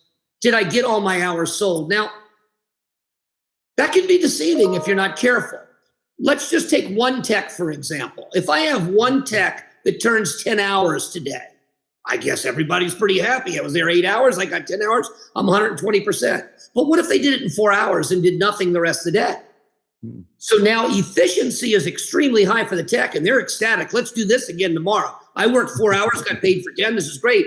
But the dealer's sitting there going, I've got 4 hours at whatever my effective labor rate is that I didn't get paid. So how do you measure efficiency, productivity, and proficiency? I guess the easiest way to do it without a lot of mathematics is simply walk in your shop an hour before you close. What does my shop look like an hour before I close? And if it's empty and you got all your hours, that means efficiencies are extremely high, but the productivity is terrible. And we aren't staffed, we aren't loading the shop enough for the day. So I'd look at total hours and then just brief check. What does my shop look like an hour before I close? Think about it. In our business, we go out to dinner at night and we go buy an aftermarket. It's 8:30, 9 o'clock. All the doors are open, lights are on, and air wrenches are screaming. But when did we finish up? Yeah.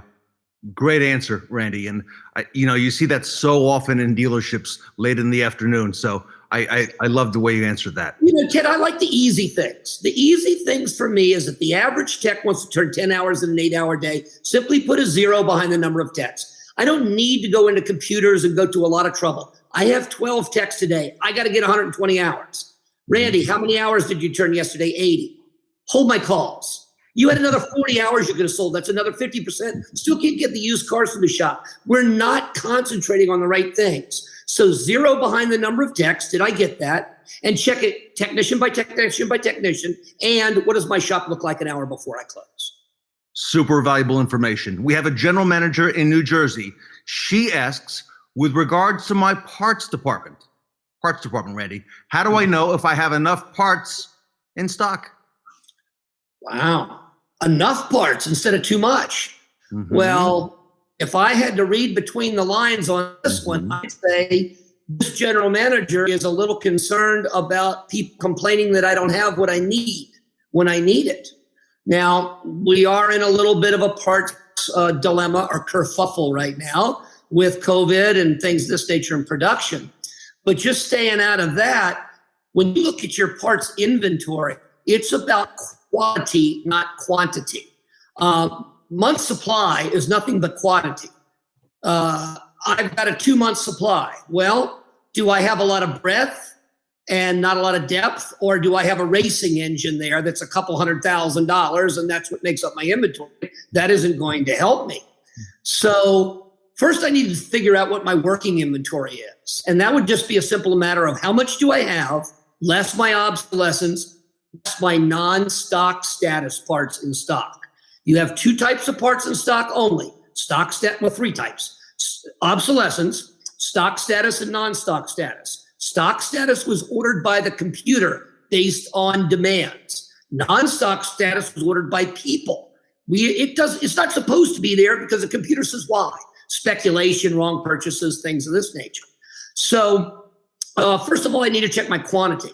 But at the end of the day, another thing that you can do from a general manager's desk is every day, what vehicles did I carry over because I didn't have the part?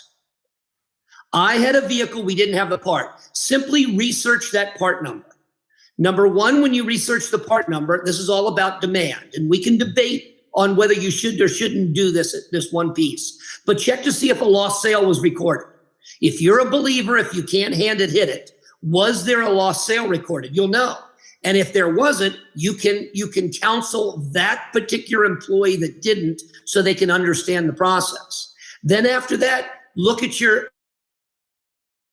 what has been your demand history. Now, a phase in could be 2 and 12, let's say, or maybe 3, 12, 3 and 9. So I'll use 3. If I look at my history on that part and I've had at least 3 months or more demand, it's when you see 2 and 12, it's not 2 hits in 12 months. It's looking back 12 months, I had 2 separate months. So when I go ahead and I research that part number, if I've had 3 or more months of demand in the last 12 months, I want to ask the parts manager, why are you denying this part? Maybe they are saying no to the stock order, afraid of future obsolescence. So again, check your non-stock status and your obsolescence to see how working inventory you really have, and then just simply research the part number. Was a lost sale recorded, and should that part have been in stock? Randy, I love this next question from a service manager coming to us from Michigan. Why does my office manager get my general manager, or I guess it could be the dealer, all worked up over work in process? Why do they get my general manager worked up? I guess my first question, if I had the individual in front of me, is why aren't you worked up over your work in process? Not knowing exactly what they're looking at. The service side, you have service and parts, but from the balance sheet, it's because the parts are still there. You're just reconciling the parts inventory against the balance sheet. Work in process, I guess, really is a reverse entry in the fact that the office manager on the first day of the month wants to realize the expense in the month in which it occurs. So work in process is on ROs that are not closed, open ROs with flag time. And it's put on there based at tech cost. So now I have some accrued payroll that I have set up on the liability side, but I don't balance with the asset side. So we open up an inventory because that's what we bought, and we have the same number on the asset side. So the balance sheet, basically what work in process is where we paid it, we've not collected from a guest yet. So in simple forms, your work in process labor is really your service department's contracts in transit. It needs to be looked at with the same vigilance that we do vehicle contracts in transit, because I collect it. Now, if you have a body shop, obviously you're going to have some more. You've got a hard hit that's there for several weeks. You pay your technician every week, you're going to have it. Forget you have a body shop and go from an academia here. Why is the RO still open? That's what I want to know. Is the vehicle still there? If the vehicle is gone and the RO is open, we could have some legal situations because the car's on the road and it's still technically under repair. Things that I don't like to see in working process is we have our internal cars, used cars that we haven't bothered to close the RO. That causes a whole problem if we sell the car with an open RO. And now we've got to recost it I've seen, unfortunately, employees have their vehicles in the shop and they ask them to keep the RO open so they don't have to pay for it this pay period if I can extend it. In situation, people that are, my opinion, they're on the wrong metric. They're on hours per RO and affect labor rate for bonuses. They will leave tickets open because it will actually affect the mix and lower and get them out of a pay structure. So there's just a lot. I've seen a lot of different things. So I've seen them average cost work in process so that they have a slush fund. So whenever they come up light, they can move it over. It's very simple. Work in process needs to be cleared out. We need to go ahead and close the RO the same way that we would take care of contracts in transit, because it could be a liability and it's income that we've not realized yet. All right. One final question from a service advisor in San Diego, Randy. I'd like this from a service advisor. Why do my technicians, or some of my technicians, complain about completing the multi-point inspection, the MPI checklist? Why do they complain about having to do it? Well, you know, that's a real question from a real person. I guess, is it insubordination or is it frustration? Is it just the fact that a technician says, I'm not paid to do this, you're not giving me any flat rate time, so I don't see the value in it? Or could it be frustration? We do RO analysis quite often when we go into dealerships. And it comes up real fast who's got the highest closing ratios on the MPIs.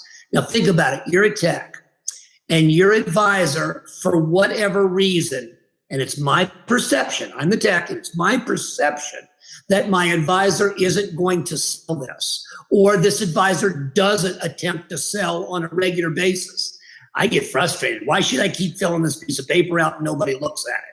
So I would go through my multi-point inspections and look for same-day selling success. Okay. I would love to see, if I was speaking to this advisor, I'd say, I would like you to have success with 1 out of every 3 multi-point inspections that come in. 1 out of every 3 of your guests. That would be a 33% closing ratio. That would not be disappointing. If you are a seasoned service consultant or advisor that's been there for a long time, every other. I'd like to see you at 50%, but I'd never tell them percentages. I'd like you to be, Ted, I'd like you to be at 25%. And I don't mean disrespect, but some people look at you and say, I don't think I can be at 25%, but I can get you 1 in 3. It's just kind of the way you think as you go through your day. So that's the deal. So how would I motivate my technician? Say, look, tell me what's wrong with this car. I want to speak with you. Why don't you stand right beside me while I make the call, or whatever? I've got to build your confidence in me that I'm going to sell what you put down. And once they become a believer, I think everybody will benefit from that. Yeah, the tech needs confidence in the service advisor. Confidence. Oh, yeah. and you know, the other thing goes back to the other question. If I'm a technician and I'm always offering multi-point inspection things that are really needed, if we never have the part, that gets very frustrating as well. So you got to just build them confidence and help them out. Yeah, I love it. Randy, can we do this again at our next event in September? I would hope that you would ask me. I'd love to do it. Everyone, if you want to, I'd like to offer up. We don't have to wait until the next one. The phone number's on the screen. Please call me if I can help you. I'd just love to help you out. That 703 area code, is that's your cell phone? Well, yes, it is. That was my old Virginia number when I was with NADA. But believe it or not, it still rings in Scottsdale, Arizona. All right. And if you have questions, submit them to Randy at randybrenckman.com. It's also at the bottom. And of course, people can reach you there as well with their own questions about their own dealership. And you can help them. I welcome it. All right. Randy Brenckman here today at the Fixed Ops Roundtable.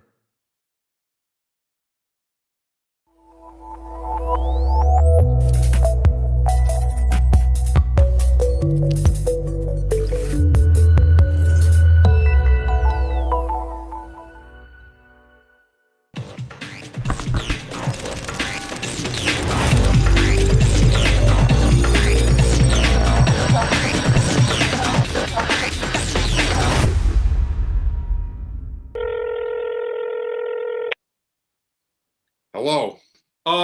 Oh, hey, yeah. Bob. Oh, yeah. I could use some help Talking to here. me? Yeah. Yeah. Uh-huh. What's up, Ben? Well, I took my car into the, dealership. Yeah. Oh, and they promised me, it'd be done today. But then I called and was like on hold for 45 minutes. Now they're telling me, oh, no, they don't have the parts. Yeah. Hey, don't worry. I know a guy. I know a few guys. We have to pull a little covert operation here by making contact with PartsEdge panel, okay? And Brandon Nixon from UpdatePromise. Then, to make sure you don't end up on hold forever, John Traver is your man from Traver Connect. Oh, yeah. Okay. Uh-huh. Okay. Oh, thanks, Bob. Oh, now I don't have to hit anyone with that dodgeball to the face. Yeah. Who are you? Hello, Kara. I'm the architect of this entire show. My name is Gino. What happened to Neil? I got some bad news for you, Trinity. Neil fell in love with a hybrid in the machine world. Typical man. Hey, don't be dissing Neil. Remember, he is the one. Can we just continue with the show? Wait a minute. That's my job? Okay, everybody, roll tape.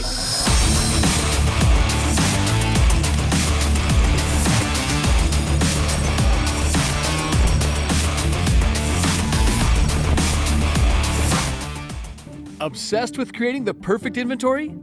Us too. PartsEdge gives you the tools you need to outpace the competition and provide the highest level of service to your customers. PartsEdge is a powerful tool for parts managers to get the job done faster. Imagine what it was like when the impact wrench arrived. It made mechanics 3 times faster. Getting the job done without the latest technology makes it difficult to keep up. Besides all the other responsibilities you have, you work hard to have all the right parts you need when you need them. PartsEdge was designed by parts people for parts people to make that job a lot easier. PartsEdge saves you 4 to 6 hours every week and can increase your sales by 10 to 20% in just 12 months. Not bad for your bottom line. Take your obsession to perfection with PartsEdge. Call us today to find out what PartsEdge can do for you.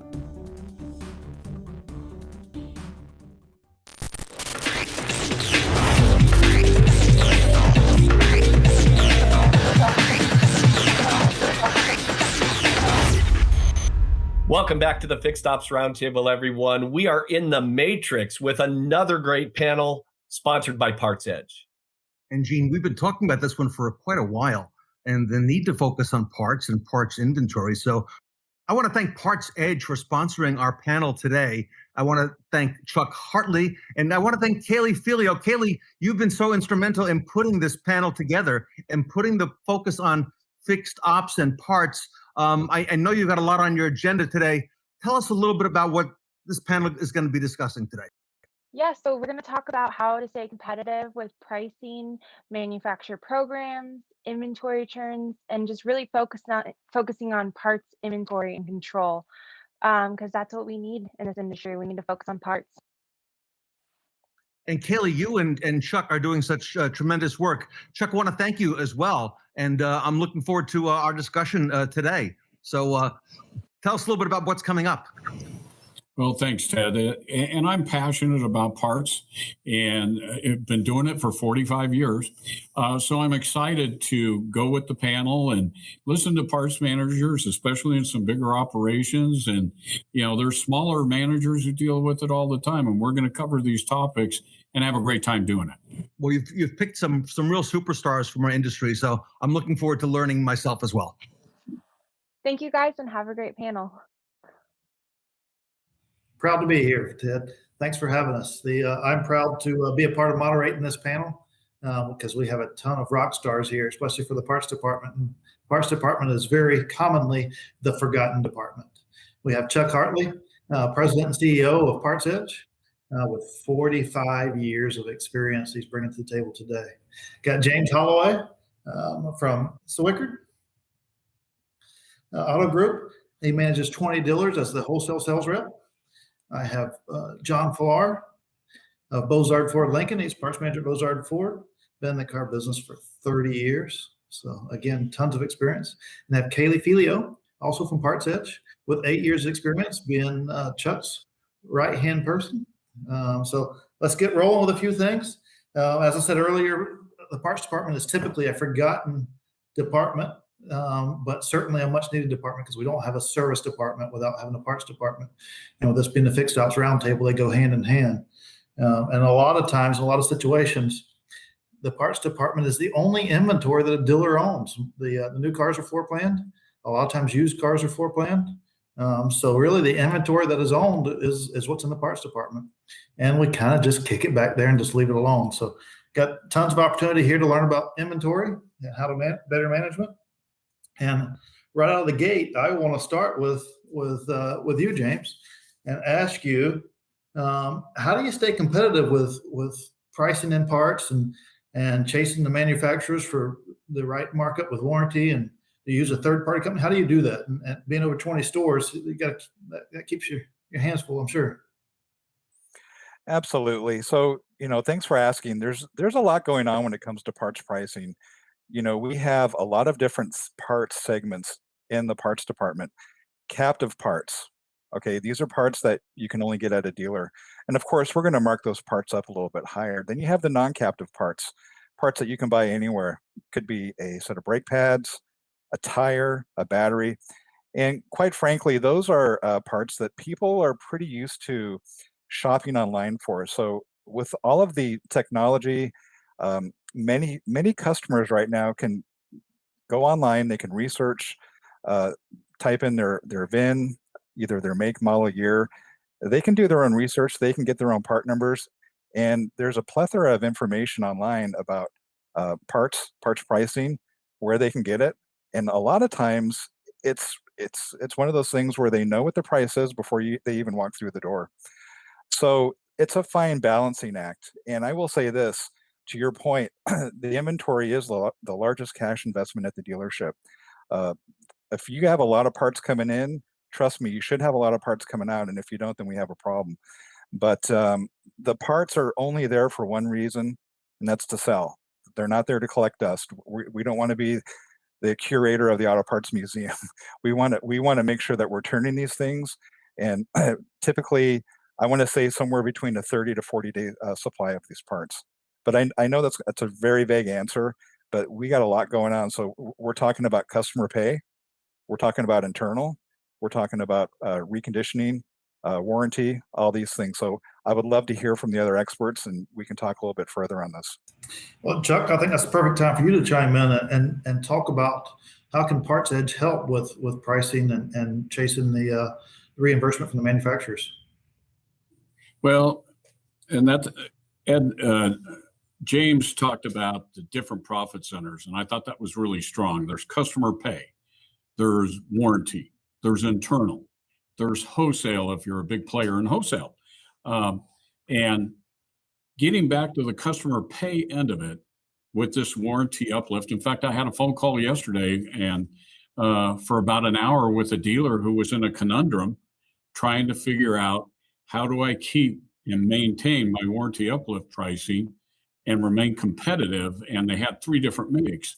And what we do to assist that is really look at, and what we find out dealing with 160 dealerships every day and doing some of this reporting, is that the typical dealership only matrices or the captive items anymore this day and age is only about 25% of the inventory. So when you think about that, how many times have I gotten a phone call and someone says, I just got back from my 20 group and I need to up my matrix and make some money, and all they do is sell the stupid parts because 75% of the other parts are being sold at list or below list. So that's where we come in, is report and show them what's really matrixed, what's not, what's being sold below. Is it too low? That's what we do. Perfect. John, I'm going to go to you next and ask you about manufacturer programs. every different manufacturer, each manufacturer has their own programs to drive inventory. And do they help you with having proper inventory, or how do you manage that? Well, I'd have to, first of all, I'd like to thank you guys for inviting me, and it's very, very privileged and honor to be involved with all this brain power here. At the present time, my store here, we are not on an ASR. Ford's RIM program is being presented out based upon your DMS. We're Reynolds and Reynolds, and so we're enrolled, and we're expected to be part of the Ford RIM program in the near future. But we are currently, me and my folks are currently controlling our inventory the way that we've done it for quite some time. And in a nutshell, we kind of stock what we sell, and we sell what we stock. And in a lot of ways, it's not any harder than that. I'm sure James would agree. I'm kind of looking forward to it. I mean, you obviously will hear different things about these manufacturer programs, and some of them are not all good. And I would imagine that there are situations where they're not always designed in the best interest of the dealer. They're probably leaning more towards the best interest of the manufacturer. But there's still opportunity there. I believe there's opportunity for us to do things a better way, and with the help of, in our case, Ford, and the partnership we've had with them, I think we can push forward. Well, one of the things you touched on, you kind of oversimplified it, and I'll circle back to you, James, on that. John says he orders what he sells and sells what he orders. There's a little bit more to it than that, but when you do it every day and you've been entrenched in it as long as some of you guys, it kind of seems like that's the way it goes. Yeah, and I will say this, with the if you have 12 different manufacturers, I guarantee you that they're going to have 12 different programs. One's not going to look the same as the other one. But I will say this, in terms of demand forecast and planning, in order for the OEMs to be able to look into your inventory and see what's actually happening, for them it's huge because, as we know, OEMs don't make parts. They have a network of manufacturers that build parts for them, and that's always changing. So, with COVID, some manufacturers, like I'll tell you right now, like, I don't know about you guys, but it's been really hard to get batteries. And so what they're trying to do is they're trying to shrink they're trying to shrink what they have on hand and push it more towards the dealers. Now, with Mercedes-Benz, they're asking for a 90% acceptance rate. And when you have that 90% acceptance rate, you're pretty much guaranteed that you're going to be able to return that stuff if for some reason it doesn't sell, say over 12 months. Okay.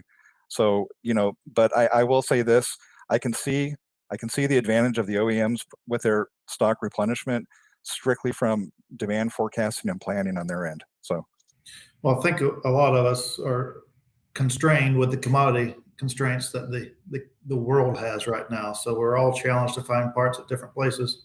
And sometimes that hurts the loyalty a bit to the manufacturer because we still have to conduct business whether they can provide it to us or not. So we got to look elsewhere. And John, I'll circle back to you, and then we'll move to the next question. But John, is there different avenues that you take to try to find different parts that you're struggling with from the manufacturer standpoint? Oh yes, absolutely. And James hit on it with batteries. At our level, it's come down to your maintenance stuff, your fast moving product. There are commodity shortages with oil filters, with cabin air filters, with the things that the overwhelming majority of our maintenance customers are coming in for. And we have to scramble. You got to think outside the box because, we are a private business. I think we represent our manufacturer very well, but we're here to take care of the customer. We're here to get, they have a certain level of customer service they expect from us. They expect a good product. They expect good people, and they expect to get down the road. And they're not going to, excuses about what's going on in the world are not helping, Mr. Jones get his car out of here and go pick up his wife, Right. Looks like Kaylee's coming in and out there. I think she's taking care of some stuff for Chuck. Chuck, I'm going to circle back to you on one. Let's talk about, James brought up a minute ago about the stuff that you can return back to the manufacturer. Let's talk about that because we all bring in inventory that's returnable. We bring in inventory that may not necessarily be returnable, may not be directly from the manufacturer. And is there kind of a guideline of what percentages that should be at? Well, and I want to back up and say this, Ed, you know, 'cause one of the things about these ASR programs, automatic stock replenishment, you know, we hear all these acronyms, so I want to express them a little bit, or at least, you know, get them out. Is these programs are designed for and meant specifically to help the manufacturer, okay? In the relationship, what we see dealing with all these different ASR programs, and that several other manufacturers take advantage of it more than others, is what they like to do is they like to push this inventory all in the name of breadth down to the dealers. And one of the things that we look at, and this might be a term that for John and James, and I'd love to hear if they even try to measure some of this, is a thing called forced stock. And forced stock, I've been using this term for 25 years. These are the parts that are sitting on your shelf that didn't get sold or got returned. Over ordering by text, customers not coming back in for repairs, and returns from wholesale customers. Those we call forced stock. If they didn't have a year sale of 3 or more, they wouldn't have met what was the old traditional phase-in criteria, which, by the way, the manufacturers, they've thrown out the window. So with that, one of the things that we look at, on average, if you can get 50% of your inventory guaranteed, you're doing a pretty good job. That's pretty much the average. Most dealerships we see are between about 45 to 60% of what the manufacturer will guarantee. That's the caveat. You know, and a lot of the manufacturers have done a great marketing job convincing you that we manage your whole inventory. You don't need to worry about it anymore. And the reality is when we look at the parts, and GM managers came up with this slang about 10 years ago, and I loved it. They said, we have a bunch of one-hit wonders, where all of a sudden you post one lost sale or sell one fender, and the next thing you know, here it comes up as a suggested policy to stock, and you got to take 9 out of 10 of these things, you know? So, you know, those are the types of things that James, and I'm sure you, John, once you get onto the RIM program, the Ford RIM, we actually have about 20 dealerships that are on it. They're all CDK, and they were the first one to go on it. And you're following soon. And to be quite honest with you, we've seen some decent results. But again, one of the things the manufacturers seem to do, and this is where for the dealer or the general manager, and now going back to James talking about, you know, hey, you know, this is the only thing the dealer owns. It seems like, okay, hey, the great news is it's guaranteed for 12 months and I get to return it. But the dealer bears the holding cost on this marginal inventory and these one-hit wonders that they have to take. And I'll leave it at that because I'd love to hear what James has to say, and John too, about that. Well, if I could ask a question, Chuck, are you, when you're saying 50%, are you based on the value, dollar value, or on pieces? Based on the dollar value and to some extent pieces, John. You know, Ford is a great example because we've really been able to watch them over the last 7 or 8 months as they brought dealers on. It takes about 60 days for the inventory. You know, after about a week or two when they start the adjustment, there's maybe, you know, 15, 20% of the inventory over the first 30 days. And then all of a sudden from 30 to 60 days, it shoots up to 40, 45% and keeps growing. You know, they have to build some history on that. And of course, one of the things we hear, and this has nothing to do with any manufacturer because you're all experiencing it, is huge back order problems. You know, and that's one of the things that I've heard echoed from our Ford clients is we have a huge back order problem. They're willing to guarantee it, but we can't get it to put it on the shelf. So that answer your question, John? Yes, sir. I mean, one of the things that I have had the benefit by not having an ASR is that I can control the depth much more to my satisfaction. So obviously, when we felt there was going to be a back order issue, we could get out ahead. You know, we could force in a lot more product because we didn't necessarily have to deal with with the breadth of the onesie twosies, the things you just talked about, Chuck, the stuff that's a one-hit wonder. Any place that you would store parts, I don't know about James' situation with all his stores, but they're all limited by physical space at some point. And I want more of what I sell. And, I don't want to take up space with the things that move once in 6 months. I'm going to miss that freedom if it's not afforded me. That's for sure. So Chuck, I want to go back to you, and I want to talk about returnable inventory. What's a good percentage for dealers to hang on to? James mentioned it earlier about what's returnable, what's not. And I hear various different numbers out there. I hear some dealers, they can return most everything. Some dealers, they can't return hardly anything. Is there kind of a threshold for dealers to chase after on what's returnable and what's not returnable? There is, Ed. What we see with all the different programs on average is about 50% of the inventory is guaranteed. Obviously, the dealer has to really, or the parts manager, really has to watch their P's and Q's, because they are held to a standard of 85 to 90% of the parts they're going to have to accept that the manufacturer puts out there for what they call stocking policy decisions. And 50%, if you can get it up to that, you're doing a pretty good job. We see some exceptional dealers a little higher, and they're monitoring. That's a much lower number than I would have expected. I would have expected that number to be somewhere in the mid 70s. And I guess with different manufacturers, it's different, but certainly much lower. James, do you care to comment on that and tell us your thoughts of and how you manage returnable inventory? Sure, but before I comment on that, one thing I do want to say is that I don't care what OEM we're talking about in terms of automatic stock replenishment. It is imperative that the on-hand quantity that the computer thinks is there is actually there. I'll give you an example. So, we're looking at maybe a set of brake pads, and best stocking level is 10, and the computer thinks there's 10 there because that's what it says. And you go to the shelf and there's only 5 there. So you're constantly running out of parts.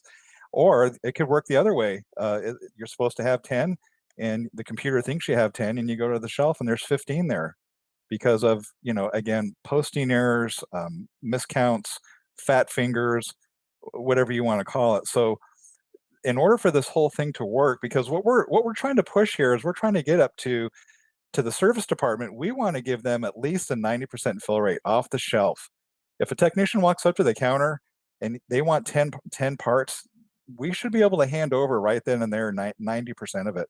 And I know it's tough. It's tough to get to that spot. But going back to what you said about the returnable parts, man, I'll tell you what, it's getting awfully tricky because now they have parts coming out with expiration. It's like a gallon of milk.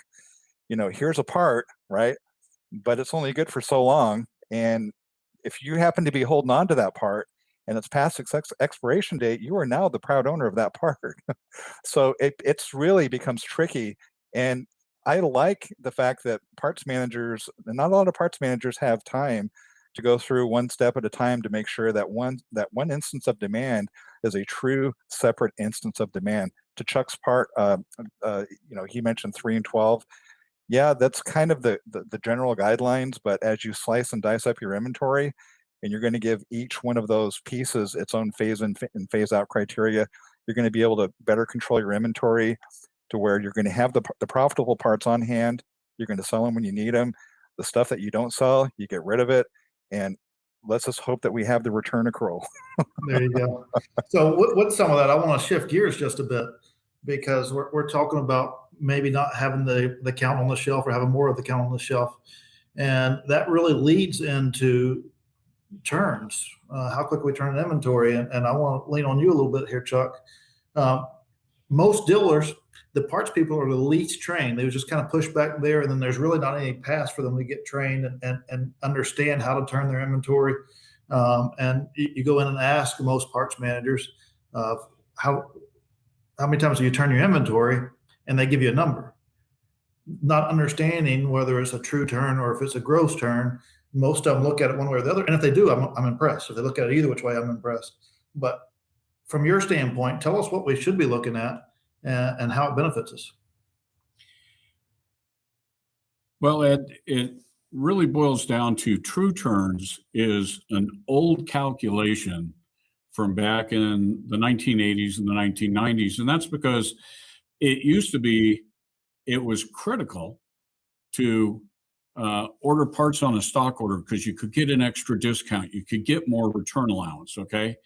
Now you run into, it really doesn't matter. You get the same discounts or whatever, and these ASR programs, you get no return allowance on an ASR part because it's guaranteed.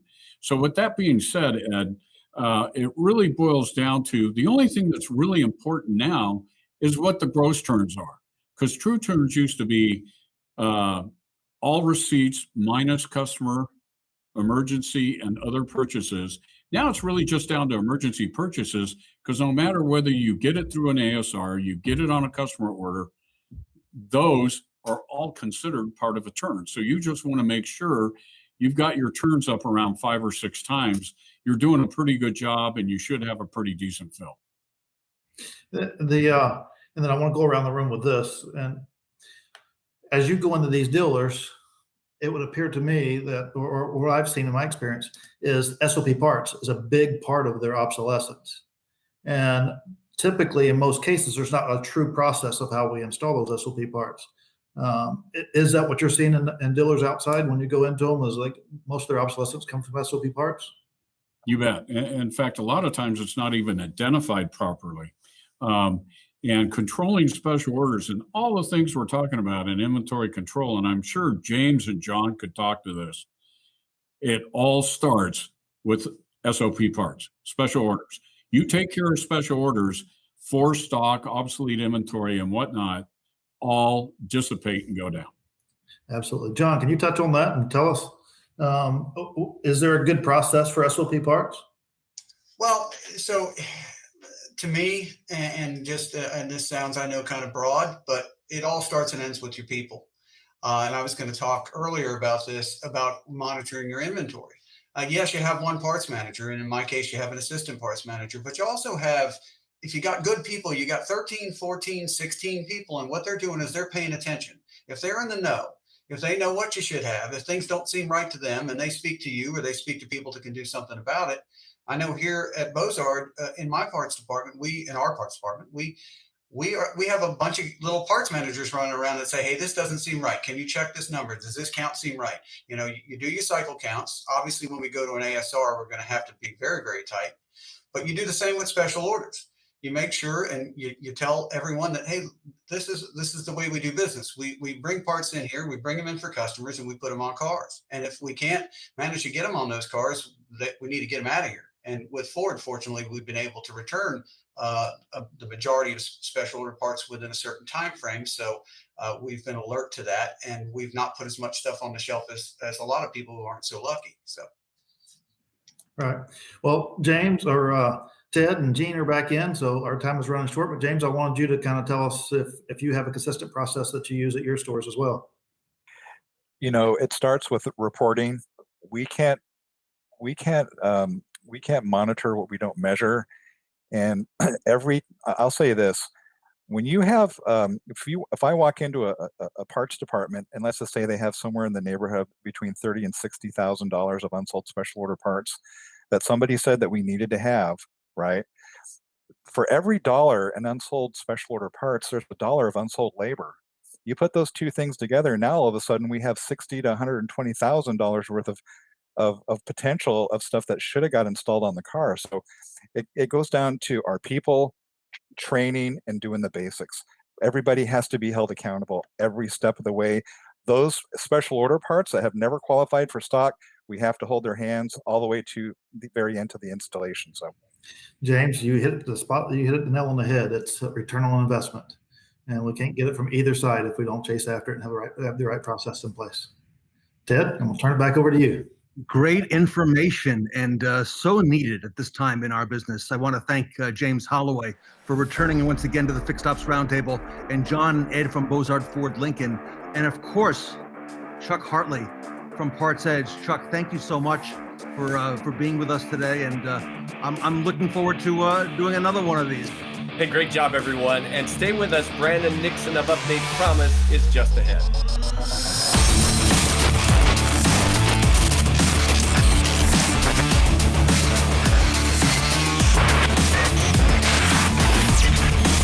Welcome back to the Fixed Ops Roundtable, everybody. And it is a great privilege and honor to welcome Brandon Nixon, the National Sales Director of UpdatePromise. Brandon, welcome back to the Fixed Ops Roundtable. Thank you, Ted. Thank you. Good to have us. I'm excited to be here. And thank you for all you do for our industry and for this event. The texts that come out that our attendees receive are really the product of what you do. UpdatePromise is pushing those out. That's just one of the things that you do for dealerships as well. But I gotta confess, I didn't have a full appreciation when you became our first premier sponsor a year and a half ago of everything that UpdatePromise does. But I think that what you do, Brandon, is so timely, never more timely than today. Yeah, no, I would agree. And Ted, it's not the first time we hear that. When people, first hear of UpdatePromise, they know of certain portions of what we do, but they often sometimes they don't know everything that we put together. So we really are an all-encompassing solution for a dealership, which has been hard to come by over the years, right? It's been, there's different players in the industry that are trying to consolidate these 3 to 6 different vendors that service departments have to use to accomplish to do their job. And that's what we've set out to do. So we really take the consumer experience from start to finish so that dealers don't have to have multiple vendors, but one partner with UpdatePromise. So it's been a journey to get where we're at, and we're excited about it. I can't imagine that dealers who even a year or let's say 2 years ago relied solely on things such as calling the customer up by phone and waiting for an approval and having a technician wait to do that job. And we're not taking advantage of things like text. Although I saw some of that recently in the past month or two, in dealerships. And one of the first things I said is, you got to be on UpdatePromise, because UpdatePromise does all the things you need to achieve your CSI goals and your profitability goals and your efficiency goals. So let's talk a little bit about that first, okay? And then some things that kind of tail off the panel that we just had with the parts folks. The text that you're sending out, that's something you can do for service customers, is it not? Yeah, so that's actually the heart of what we do. I'm a big proponent that no matter what you're doing when it comes to service, as long as you're keeping customers informed, whether it's a good situation or a bad situation, it's always going to end out positive, right? And your CSI scores are going to lead in a much better, trajectory there. So what we've designed with our automated communication, far different from what we're doing on the texting of this show, is we have automated follow-ups and an artificial intelligence that actually keeps customers informed when advisors or managers drop the ball of keeping customers updated. So it's filling that gap of what I like to call is the biggest pain point in service, which is what's going on with my car? I haven't heard from you, right? So, or an advisor might just get too busy during the course of the day and just can't get to everybody all at the same time. Exactly, right? We're asking our advisors to do so much nowadays, and there's so many different tools. And with us moving into the technology era, there's often stores that have so many tools that they get bogged down, and that's where our system is there to really fulfill the promise to the customer. Hence our name, UpdatePromise. We're updating you on the promise that advisor gave you in the beginning. So, and there are dealerships who attempt to staff, and hiring, one person can be so expensive compared to a cost-effective solution like Brandon Nixon's UpdatePromise, which does what that person does times 50, okay? Things that a dealership could never, ever do on their own. So, what you do is never so timely as right now, I think, Brandon. So, I would agree, especially in the last year with everybody having to move to more contactless experiences and delivering on those customers' needs. And then even today, with the inventory shortages, where are these dealers focusing their efforts to deliver on those customers' needs? And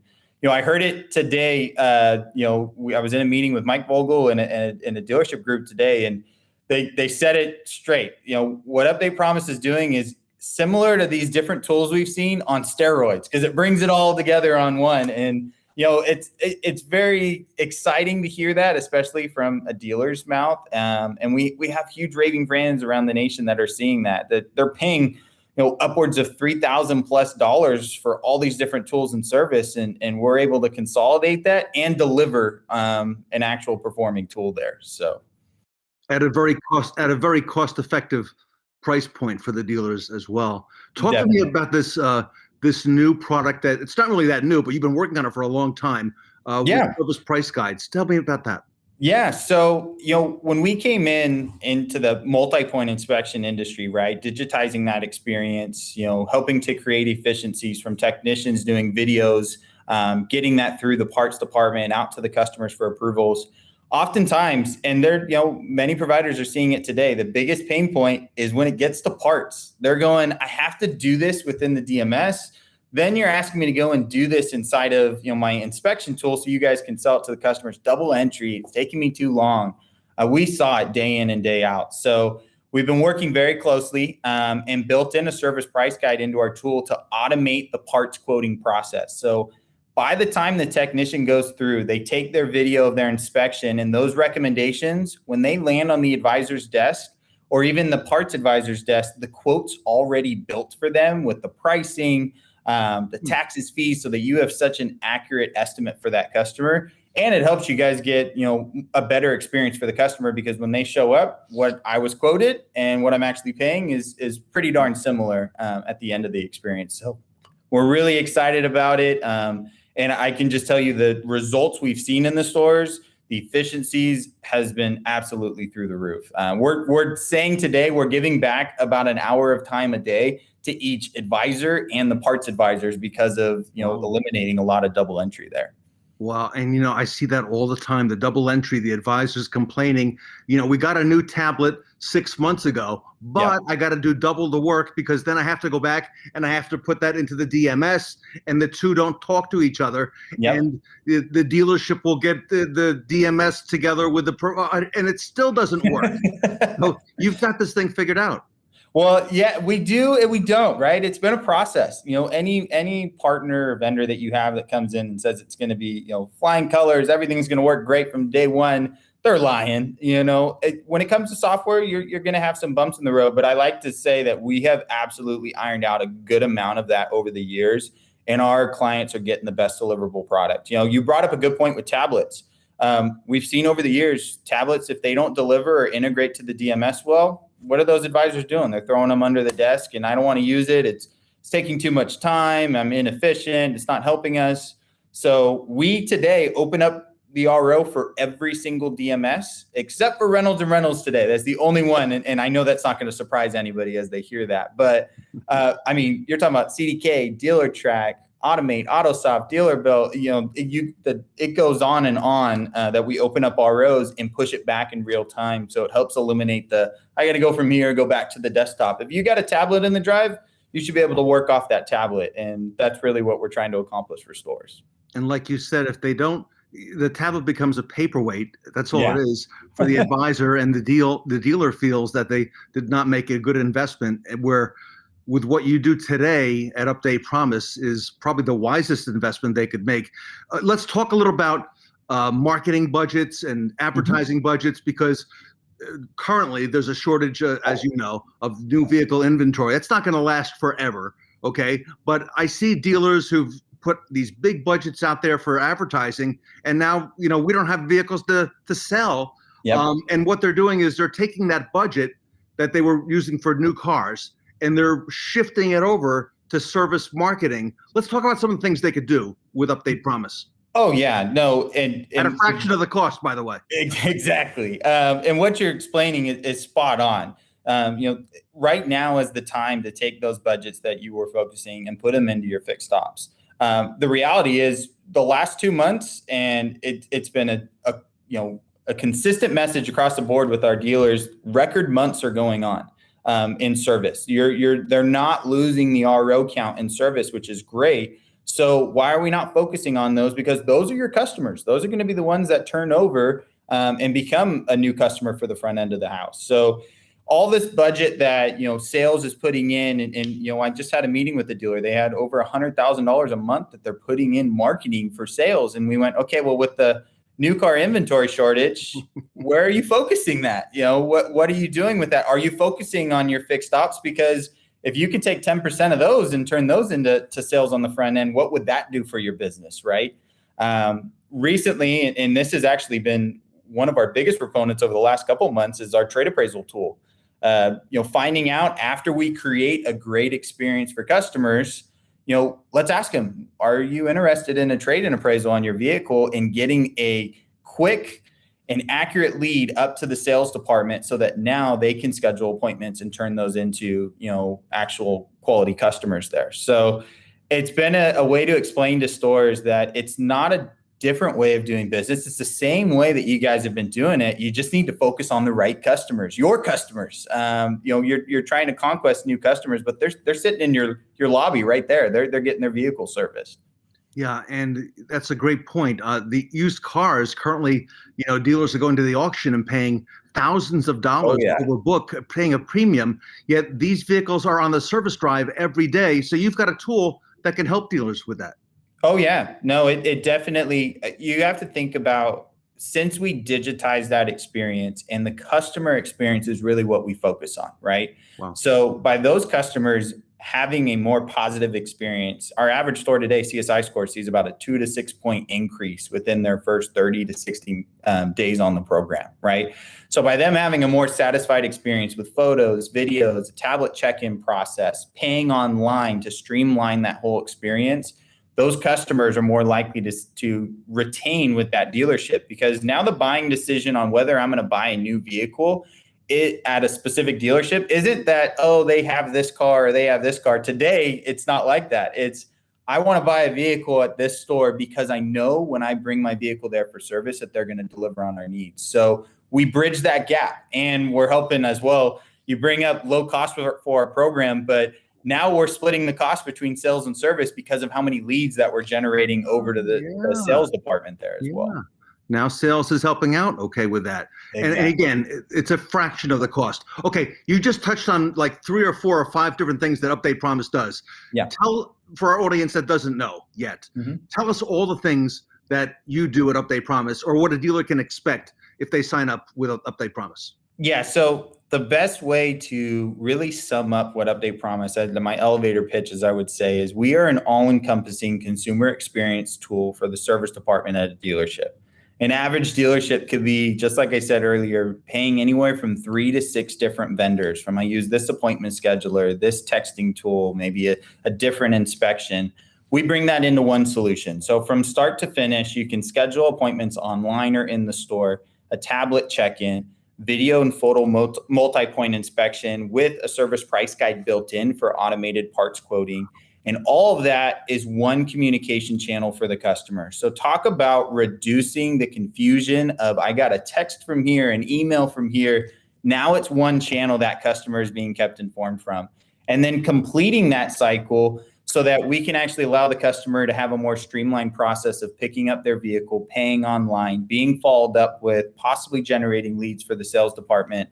And then what do? We leverage those happy customers to drive more business into your store. So we even have some marketing and online review components that are actually going to allow you to take your 98% plus customers who are happy and prove to those new conquest customers that they're making a right decision when they choose to schedule with your store. So again, we kind of close that loop up of, I don't need to use 3 or 4 different vendors. I can use one partner with UpdatePromise.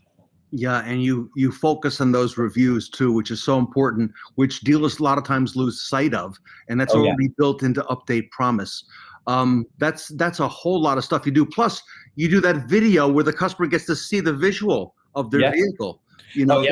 That's priceless. That visual. The fact that a customer now can see their vehicle up, either on the lift or not, and go through and see their tires, their cabin air filter, their fluids, and actually make an accurate decision right at their phone. I always like to say, your best connection to that customer isn't that vehicle, it's in their pocket, it's in their hand right there, right? So we're able to provide transparency and trust with those customers so that they continue to be your customer forever. and everybody's got that phone in their hand. So what better way to reach the customer? And you've got the technology to do it. Brandon, how do people reach out to you? How do fixed ops directors, service managers, general managers reach you? What's the best way? My email, my cell phone number are down there at the bottom. I put my cell phone number on there for a reason. If anybody knows who UpdatePromise out there, we're a family-based company and we work 24/7, right? We really take to heart our partnerships with our dealerships. You're not going to be dealing with a large conglomerate that has 6 or 7 different companies built in. Everything we did, we built, designed, and developed by ourselves. So I'm looking forward to speaking with whoever reaches out. I'm looking forward to show you, why we are different. I always say people, as much as our product is great, they don't buy our product, they buy us. And it's because of who we are and the focus we put towards our stores. So I really appreciate you having us on here, Ted. Brandon Nixon from UpdatePromise here today at the Fixed Ops Roundtable. Thanks, guys. Hey, Brandon, it's always great to have you and the team from UpdatePromise join us at the Fixed Ops Roundtable. John Traver of Traver Connect is coming right up after these words.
Hi, John Traver here at Traver Connect. Thanks for joining us on our Service BDC video today. If you've already partnered with us, we appreciate your partnership over these past years. If you're new to us, we look forward to getting to hear your story and come alongside you relative to Service BDCs. When you hear the term Service BDC, the first word for me that comes to mind is calls. That's what really a Service BDC is going to be built around, both inbound and outbound calls. Those calls are going to load your shop, it's going to drive your RO count, and ultimately, it's going to tee up your next retail unit. One reason the Service BDC is so successful today, so important today, is it has a massive amount of opportunity in the form of those incoming calls. The cell phone changed everything. It's increased the amount of calls to dealerships, and as a result, we have to have a team of people centralized to take those calls. It's always been busy in service, but today, when you ask dealers, they tell you they need help. With only 3 service writers, it's virtually impossible for my service writers to load the shop effectively and efficiently in order to keep my shop full. The second thing I'd be thinking about if I were you is, what do my calls sound like? What is our statement of work in those calls? Are we asking for email, address, phone number? Do we use a time and mileage approach to make sure we're pre-selling to any additional needs, or are we just order taking and then trying to take care of the customer when they get there and tell them we need their car all day? So what you want to do is establish a clear roadmap for how your calls are going to be handled. We'll help you do that, whether it's virtually here through our BDC or we do it with your team at your dealership. So perhaps you're like some dealers, when they hear us talk about centralizing the calls here in Dallas, Texas, they wonder what that call might sound like. One thing I like about Traver is that my customers feel as though they're dealing with someone within my own store. I've had several customers come to my store and ask to speak to Chelsea when my people that realize Chelsea doesn't work there, she actually works in the call center in Dallas. I have you Thank scheduled you. for the recall. Was there anything else? Let me tell you, you're like the most professional person I've ever spoken to, I think. My pleasure. job. Thank you. No, I'm serious. I'm being completely serious. No, we don't need anything else. That was great. You have a wonderful day. Okay, you're doing a great job. You sound good on the phone. So Oh, when I see Herb, I'll tell him he's a great person on the phone. We're built for service BDCs, 60,000 square feet of workstations and personnel trained to take inbound calls. There's a handful of ways we can help you. We can help you with a virtual service BDC where we take your calls. We can help you with outbound campaigns, filling in those open spots in your schedule, turnkey, not just getting the customer to call, but actually taking the call and loading it in your scheduler. 3, training for your business development manager, for your business development rep. How do they take these calls? We'll bring them into our customer experience center if they're a BDM, or we'll provide online training for those BDRs. Leadership education for you. You're wondering, what are my KPIs? What should my staffing plan be? We can walk you through this in less than a day. And then tools, everything from texting, mobile payments, even in-dealership software to help your BDRs. So hopefully you see we're built for service BDCs. This is what we do, not what we talk about. And we hope to be talking to you soon.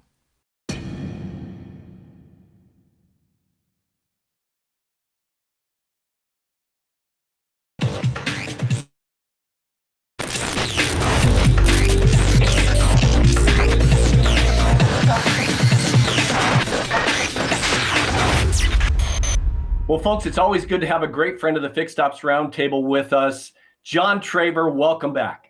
So good to be here, Gino. Thanks for having us again. Ted, we're fired up. Hey, everyone. John Traver is the CEO of Traver Connect, a great friend of this event who has been with us consistently for a long, long time. We've seen a lot of things together in this industry, John, and nothing like what's happened this year, of course. But John, I want to start by wishing you a very happy birthday and many, many more. Thank you, my friend. And I want to congratulate you. Your 12th event, what you created here is magical. There are many that are benefiting from this directly, indirectly. Your vision was great. Execution is incredible. And you just keep going. Brandon Nixon with the piece just a second ago from UpdatePromise. Thanks for all that you do in our industry, sincerely. John, you're making things happen. So hey, I'm going to go ahead and just step out of the way and turn it over and tell you that the show is all yours. Well, that's awesome. Well, I love your theme for the event here in June, The Matrix. You know, there's some of us that haven't seen The Matrix, and so I just want to give you the cliff notes real quick. You know, it's basically a war between this guy right here and between this gal right here. And I'm going to play the role of spoiler, okay? She wins, okay? Now, some of you are like, gosh, you know, I don't really recognize those people. You know, what about Fishburne and what about Keanu? And well, okay, this gang, yeah, they play a major role. And so they kind of lead you to believe like these people are the key player, the one, as they call it. And what I would just tell you is this, that they were pawns, okay? And so I love this backdrop this time because, you know, it's easy to get caught up in this business and not be a king or a queen, but to be a pawn and to get moved around the board in a way where we actually aren't getting traction. I think there's an argument there is definitely an automotive matrix. You know, when I look at all the technology options, I'm not going to be exhaustive here in our TED Talk this time, but what I'm going to do is try and just give you a highlight to show you kind of that I feel your pain if you're running a store trying to make, and I think I understand why. When you look at technology, you got artificial intelligence, the tools that kind of do it for us don't require the human interaction. I'm all for it, but I think there's certain areas it applies and certain maybe it won't. The tablets. Their tablets have been around for more than a decade, and they struggled for a long time, but they still have great value. Software for scheduling and texting or multimedia service updates. That's the video where you take a picture of the repair, and instead of a picture, it's a video, and we send it to the customer. EV, the electric vehicle craze, not just Tesla, but really everyone, and the mandates that come therein. And then connected car, it's been here since the internet hung itself in the sky. All the technology options create a lot of movement in the matrix, and you're looking at the board saying, how do we play? How do we be proactive in this space? And then you have growth areas like services, pick up and deliver, which Ted has done an incredible job of giving us Brian Benstock's example. Prepaid maintenance, don't hear a lot about it, but this is another area where you can retain marketing. You can go digital, you can go SEO, you can spend money on SEM, you can chase reputation reviews. My point is, when you look at all these pieces on the board, what you're really chasing is the freedom, just like the movie, to grow your business. I think that's true. Look, over the last 3 decades, I've been extremely fortunate. Haven't done anything on my own. A lot of great people around me. There's 3 things that I lean on as I look to lead Traver Connect and any other business that I've been affiliated with. I think I always try and lean on this one first, and that is start with who and then what. Not start with what and then who. And I'm going to unpack that for you today. 2, do one thing, not 5 things. Do one thing better than anyone else. Ed Roberts, I watch what you're doing, and I know what that cat's doing better than anyone else. And it's so obvious that you've already chosen. You're going to provide excellence in the service experience, and you're willing to go to all measures to get there. And then finally, when it comes to tech, gang, listen, apply technology carefully in a way that accelerates your key strength. If it slows you down, that's not accelerating. So that being said, I want to talk about all 3. Driving the bus, we're talking about the who, then the what. Jim Collins taught us years ago in his book, Good to Great, it's about getting the right people on that bus, getting the wrong people off the bus, and getting the right people in the right seat. I think I could do a workshop just on that, but we don't have time for it today. So let me just say this. Look at your team, all the way through your team, from your visionary role, through your director roles, through your BDC role, to your frontline people that are providing, in this case with service BDCs, interactions with your customers. You got to have the right people in the right seats. And you got to look up as well as within the organization to understand that. This guy was part of that book that Jim Collins wrote. And this may be another discussion for another day, but let me just tell you this.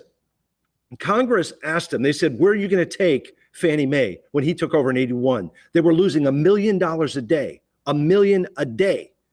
And he said, that's not really the question, what we're going to do. The question is, who do we have? Do we have the right people? And so this is what he did. He said, I know if I start with the right people, if I ask them the right questions, if I engage in vigorous debate, meaning I don't always agree, we're going to find a way to make this company great. He was there for 10 years. In 1991, that company, Fannie Mae, was netting $4 million a day.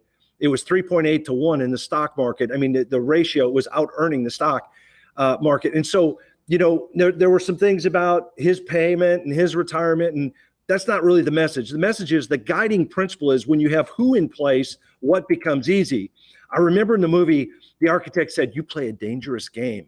And the Oracle, who I told you already won, she said, change is always. So here's my message. Growth discovery number 1 is you start with who, then what. It really is about Whoville, if you will, because the what, the technology and the tools and all those things, it's going to constantly be changing. But here's the thing, the who, those folks are the ones that are implementing the change. Make sure first thing is first, it's who. Discovery number 2 is, find that one thing. You got all these options and you see that door with the light underneath it and you pick that door. We're going to try and do one thing better than anyone else. Where can you excel in how you deliver service and retain customers? I just want to share something with you I ran into with Amazon. They have a one thing, and I think you and I both know what they do better than anything else is they sell a lot of stuff, the grocery store, the hardware store, and the cloud. But this article was interesting because it said the 2 things that Amazon does better than anything else. or anyone else. And that is, they collect a ton in advertising. Now, I know they made money in advertising, but the interesting thing is how much. 14 billion in ad revenue that they're piggybacking. They're third after Facebook and Google. I mean, that's high cotton. They're in big company. And so what am I saying? What I'm saying is sometimes when you focus on the one thing that you want to do better than anyone else, the next one thing just all of a sudden presents itself. There's a strategy there. So my question for you is, what is your organization's one thing? You know, signs of being the best at one thing. This is how you know you're excelling. Number one, you're aiming to become irreplaceable to your customers. So whatever you're adding to the customer experience, whatever you're adding to your overall operation, it's about being irreplaceable to the customer. That doesn't mean you're perfect right now. Look, we're all screw-ups. I fall short every day, but that doesn't prevent me from saying, look, I missed there and I got to get this right. And so that's part of becoming better, differentiating your offering. Okay, great. So be careful of me too. What is it about what you do and you provide to customers after ownership that is different? What it doesn't mean is this: be careful. Don't try and launch 3 ideas at once. One thing is one thing, not 3 things. 2 is, more ideas doesn't always translate into more profit. So think in terms of what is important: sustainability, longevity, things like this. When you apply the one thing principle to the service BDC, I want to help those of you that are chasing service BDCs or considering service BDCs. I think the one thing in a service BDC, it's not scheduling appointments. It's not generating gross profit. It's not. Those are offshoots. To me, it's delivering overwhelming value in those interactions because it's setting the table. The bar is so stinking low in customer experience today. So it's easy to stand out in the crowd. So to me, it always looks like these things right here. Number one, it always looks helpful. So you have to be helpful if you're going to deliver overwhelming value. To me, helpful is, it's a function of training. Like, I can't help a customer if I don't know what that recall includes. I can't help that customer if I'm having to transfer them to an advisor all the time. Helpful is a product of your training. So look for gaps where you're not helpful in the moment and you found your training need. 2, friendly. Friendly because, as I always say, these customers are all so friendly. They all greet us with an embrace. Not, right? Some of these customers are just downright mean. But what you want to do is, back to the bus, the who, you want to put the right people in the seats that have thick skin, that understand working with the public sometimes means, hey, they're not going to be kind to me. And then 3 is kind. Number 3 is kind. Kind is the Ritz-Carlton thing where we basically say, hey, look, we ask someone at the Ritz-Carlton, excuse me, where's your restroom? And they say, oh, right down the hall on the right. No, they would never say that. They say, right this way, sir, right this way, ma'am. And they'll lead you to the edge of the door to the point where you say, I think I got it from here. So helpful, friendly, kind. Kind is doing stuff you don't have to do. You build that into your calls, things like time and mileage and alerting the customer what they're due for next while they're scheduling an appointment, so they don't find that out for the first time when they get in the drive and they're talking to one of Tully's guys who are selling hours, which is great. And guess what? I sold them an oil change and a tire rotation because that's all they wanted when they talked to me as a BDC rep. But I didn't think outside the box to check their mileage and let them know they're due for their 30K. And they get to Tully's guy who's really he's in the repeat and referral business. He's trying to keep these folks under maintenance. He says, look, you're due for the 30K. And they say, great, can you do that in an hour? And at Tully's store, as great as he is, he says, look, we're going to try and work you in. But in most stores, the answer is no. And so the customer experience goes downhill because we weren't kind. We weren't thinking ahead. I could go long on that, but I won't. So growth discovery number 2 is do one thing better than anyone else. Figure out what that is, because you can't be great at anything if you're trying everything all the time. That leaves me just a few minutes for growth discovery number 3. It's around technology. Dave Boyle has done a great job of showing us the trend, where we're going with the vehicles. And, whether it's EV, et cetera, fewer moving parts, we know tires are a very important part of what we're doing to retain customers. The message here is, the tip that has really helped me over the years is carefully applying technology in a way that always accelerates growth for our stores, for our clients, and for us. And so in Service BDC, there's a matrix When we look at Service BDC on behalf of our stores, because our role is to help lead this journey, is we look at all the different areas that they're being sort of bombed with, the inbound calls. Then they got the need for outbound calls. They got service CRMs that they have to integrate and work with. They got BDC tools. Then they have phone systems that need to talk to all these things. Then they got to deal with omni-channel chat and text and email and calls. And then, somebody wants us to report so we know what we're doing. You got agent productivity. How are my agents doing? Because all these things are a function of, is this working? And then, if you want agent productivity, then you need learning and development. So what are we doing to grow these folks? Then you got your call metrics like average talk time. 8-minute calls aren't great. Average speed to answer, number of calls per day, per week, per month. And then you got queues. You may have a Spanish queue. And then you got workforce management. This is what the matrix looks like in Service BDC. And so in our journey, what we have done over the last decade is work to just improve this process and simplify this process. And we now finally have a tool called the Service BDC Capsule. What is it? The Service BDC Capsule is like Outlook. It's in the cloud. It's for stores that already have their own Service BDC.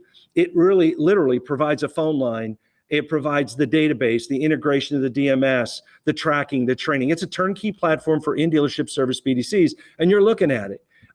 Literally, we're answering a handful of questions that are being asked through the Service BDCs. How are we doing on the phones? How many calls? Like that how are we doing on the phones? Your service director is asking that every day. How many calls have we missed? Your general manager is asking that. How busy are we throughout the day? Maybe that's your BDM or BDC director. How productive is each agent? Probably everybody's asking that. Are they delivering CX? How do these calls sound? Just because we're taking them doesn't mean it's good. And you remember last time I was talking about the appointment call ratio. You don't want to be below 90% of your total calls going to the BDC being appointment related calls. You want it 90 or better. And then converting calls, you want to be at 80 or better. You don't want folks to have to wait a month to get a car in, or they won't schedule, they'll go somewhere else. So how have we developed the screen for the agents? We did that. And then we have screens for the managers. And so this is kind of how it looks. We answered that first question, how are we doing on the phones? And we have a screen that basically shows them the calls waiting. It shows them the average hold time, the number of calls handled. The next question, how busy are we throughout the day? We take and break it down by the hour. They can see their calls by type and time. There's 6 a.m., 7 a.m., 8 a.m., all the way to noon in this particular answer. And then you have missed calls. Are we missing any calls? You can see each day how many calls are abandoned in real time. Don't have to go to another system to do this. Is our appointment call ratio healthy? I talked about it last time at our last event, Jumanji. And, here, this store should be at 90% or better. They're at 72. So the agents interacting with each screen populate that simple graph, and we know what we need to do. We need to implement texting. We need to improve our IVR flow. And then appointments scheduled. Is that healthy? We know we need to be at 80 or better. They're at 86. That's good. How productive is each BDC agent? So you can see, okay, here's how many calls they've handled. Here's the average handle time. Here's their conversion percentage. So a BDM can now see exactly what's happening all in one place. And then are the BDC agents delivering customer experience? First, it always starts with listening. And so there's the QA piece, whether it's done in the store or Traver does it, doesn't matter. And then we're big on sentiment. We believe the person handling the call can measure sentiment as soon as they're closing out that call. It was neutral, it was positive, it was negative. And so we're constantly looking at that. So again, the reminder is things that have always been faithful to me, that are simple principles that I'd recommend as you work your way through the automotive matrix. Start with who, then what. Do one thing better than anyone else. And 3, carefully apply technology that accelerates your key strength. It's still about catching the calls and loading the shop, Ted. So if they got questions, we're here. John Traver of Traver Connect, continually raising the bar. Everyone, if you're not already in the Service BDC game, you need to reach out to John and his organization, Traver Connect.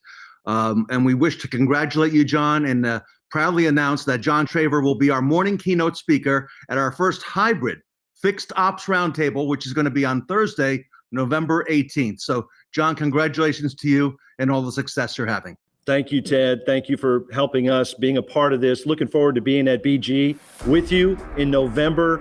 It's going to be a great show. John Traver from Traver Connect here at the Fixed Ops Roundtable.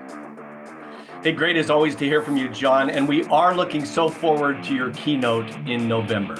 Ted and I will be right back with your opportunity to choose our Best Practice Award winners. Stay with us.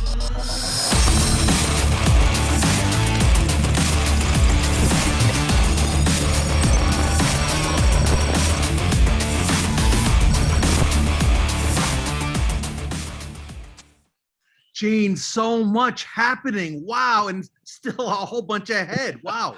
No kidding, man. Lots and lots going on still. And what did I just say? I just said it's your opportunity to choose the best practice, right? So let's put the QR code up for that and make sure that everybody take out your camera.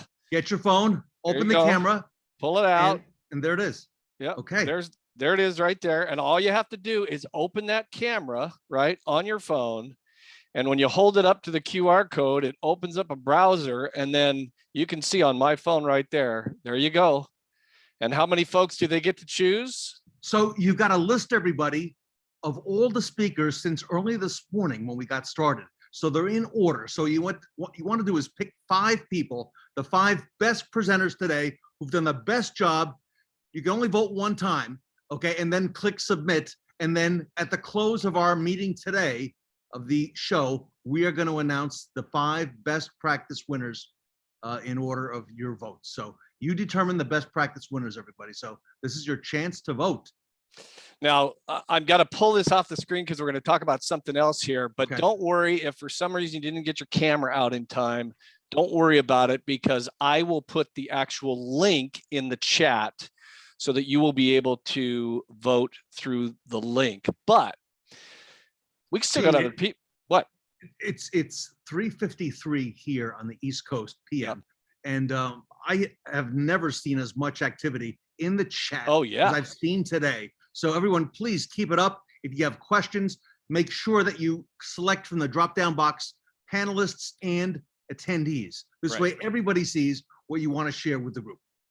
Yeah, and just a reminder too, we have a lot of people asking about, what if I missed a segment? Hey, we post this typically within 10 days of the show on our YouTube channel. Just go to YouTube and in the search box, type Fixed Ops Roundtable, and you will find the information. But by the way, you don't necessarily have to vote right now because we've still got a huge segment coming up with some amazing folks. I mean, we've got Fred Forden, the Busted Warranty Myths panel. We got Owen Moon coming up with the Fixed Ops digital panel. And it's going to have Brad Paschal on there as well. Yeah, and Kara's going to introduce them, but toward the end, we've got Dale Pollock with Brian Benstock, so that's coming up. But looking way ahead now into September, I just wanted to share this with everyone. Whoa! Is our next event. Transformers, everybody, because we are transforming the automotive industry with fixed ops, with your parts and service and body shop solutions. We're going to be talking about electrified vehicles. A lot of things are going to come out, everybody. So that's going to be on Thursday, September 23rd, and it's called Transformers. Now, the one big, I've figured out so far with all these themes, Ted, how to be creative with, themes. And like here, I'm in the Nebuchadnezzar, you got the gloves on, Gene. Yeah, I got the gloves on. I'm Tank, right? I'm not sure how I'm going to do the Transformers thing, but it'll be a lot of fun one way or another. Now that'll be a virtual event. It'll be on September 23rd. So we've got some time. We've got about 3 months until that time. So everybody, if you're interested in speaking or sponsoring, even on that event, we've still got a little bit of room, in that event. So contact me. You can get a hold of me on LinkedIn. You can get a hold of me in the chat, however you want to do that. So if you want to be involved in the September 23rd event or in the hybrid event in November, which we just heard about with John Traver, that's going to be November 18th. It's going to be in Wichita, Kansas. It's going to be online as well. And it's going to be at BG Products Conference Center. And they have a new broadcast studio. So we'll be broadcasting from there as well. It's going to be fun.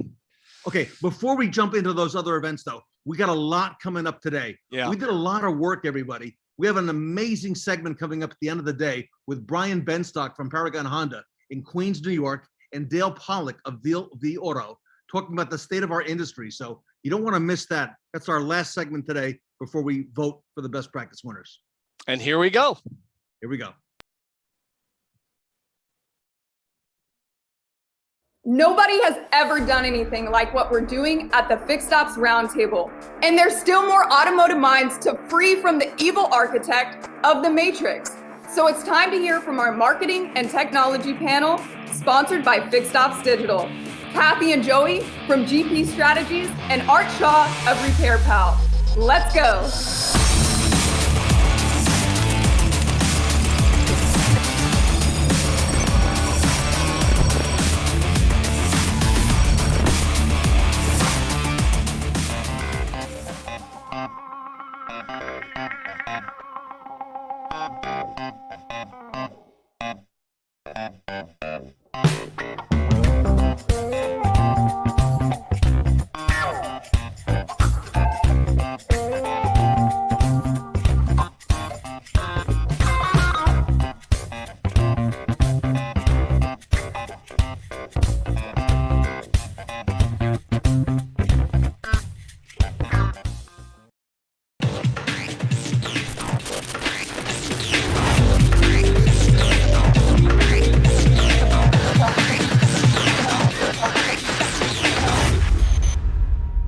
Welcome back to The Matrix. And Ted, our good friend Owen Moon is back this time with a tremendous panel of marketing and technology experts.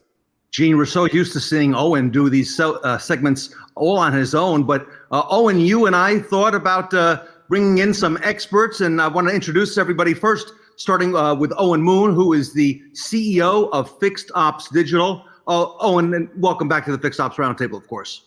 Yeah, thanks for having me, Ted. I'm super excited today.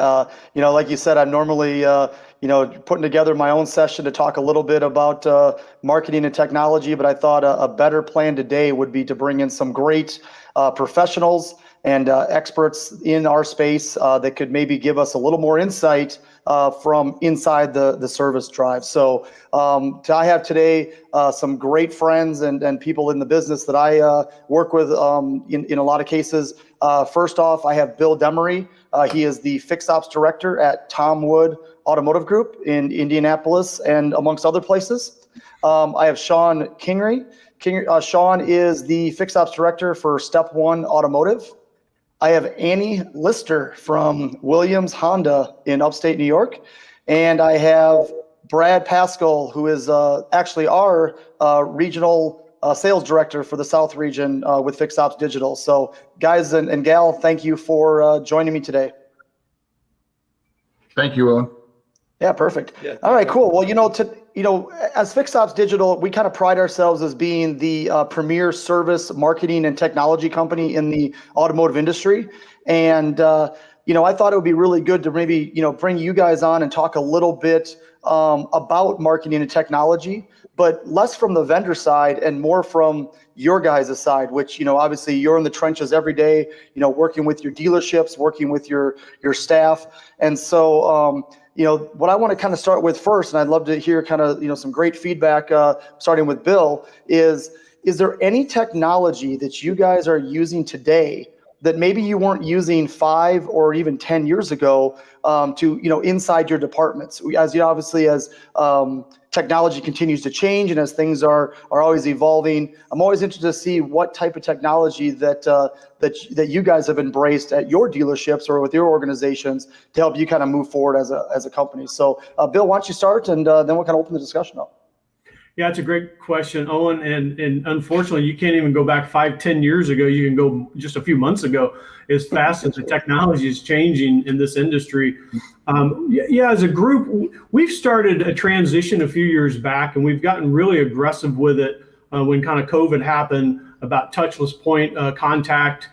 We're doing some email texting on all of our inspection systems that a guest will be able to click on their cell phone and approve or decline the repairs in seconds, not hours. So it really eliminates the phone calls from our service consultants going over an inspection process that we email that and text that out. So it makes it really virtual, and we find that the approval rating is up substantially from a percentage of approval, but that it's really closing the gap on the timeline of the approvals waiting on a phone call. So helped us increase our closing ratio on all additional sales requests by over 5% just in the last 4 months.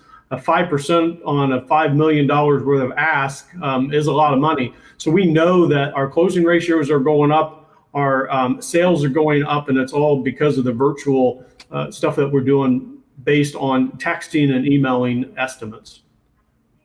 Yeah, no, great points.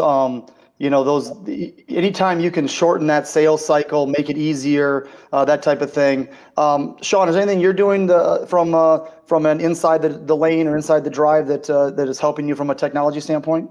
Yeah, I'll feed off what Bill said as well. Is I'll start with the iPads on the service drive. With our 17 car lines, 5 of our stores are FCA stores, or Stellantis stores now. And we took that platform of FCA, of Y Advisor 3.0, and we've launched that in all of our franchises and imports and domestic alike. It's working very, very well for us. The upsells on the service drive, because the client's in the car, we're potted with the car, we get recalls, everything is there. The client doesn't have to set foot on the service drive. And back to Bill's point, we live in the panhandle of Florida where the COVID kind of never happened. We never wore masks. No, we didn't wear masks or anything. But here, again, the clients with the vehicle, the walk around has to happen. You can't skip that step. It has to go. And to also take off of Bill's point, the texting option. And then there's various obvious options and vendors out there. The texting is huge for us. It's such a big part. And it's part of the reason our CSI, it's a big part of a reason our CSI has improved the way it has, is because the communication's there. Where the client sees that, Owen Moon, hey, this is Owen, thank you for bringing your vehicle in for service. Listen, Owen didn't send that. The system sent it, but it's a source of communication. And the inbound phone calls are down. We have a monster in-house service BDC, and our inbound phone percentages went down almost 40% because the communication's going through text and not through phones. Yeah, and to your point, texting, it's got to be a two-way communication, right? It can't be a one-way communication. I see a lot of things out there where it's just texting a piece of information to a client, and there's no way to really have that client respond. I feel like there's a lost opportunity there when that happens. So definitely making it more two-way. And texting is a great way to get there. So good point, Shon. Annie, what are your thoughts? I mean, obviously being at a Honda store, some of the brands I always say are a lot more adept to technology and that type of thing. I think Honda is maybe one of those brands. Are you seeing a difference inside your department or inside your dealership when it comes to technology? So when like Bill and Shon both said, the texting app is key. And to take it one step further, we can also do videos and pictures to shoot right to the customers, because that just kind of solidifies that relationship. It makes it personal. This is my vehicle. It builds the trust value. And a lot of times when you're at work, you can't take a phone call, but you can certainly answer on a text message. So it really cuts down that time of waiting for approval. And also it leaves you a paper trail. So you text what the part is, what the estimate is, you get their approval. So there's no miscommunication, which is huge between the advisor and the customer, because everything is right there in writing. So it takes a lot of that gray area out of play. Yeah, and all that helps with reviews, CSI rating, all the things that you guys are scorecarded on, from an OEM level. I feel like that's the frustration. If we don't have a good process or good technology that we can use to help that, that's how we get those bad ratings and CSI reviews, and that's easily fixed. So, Brad, real quick before I move on to the next question, from an agency side or from a kind of a vendor side, what are you seeing from a technology standpoint that maybe that's out there now that wasn't out there 5, even 10 years ago, or to Bill's point, a few months ago? So.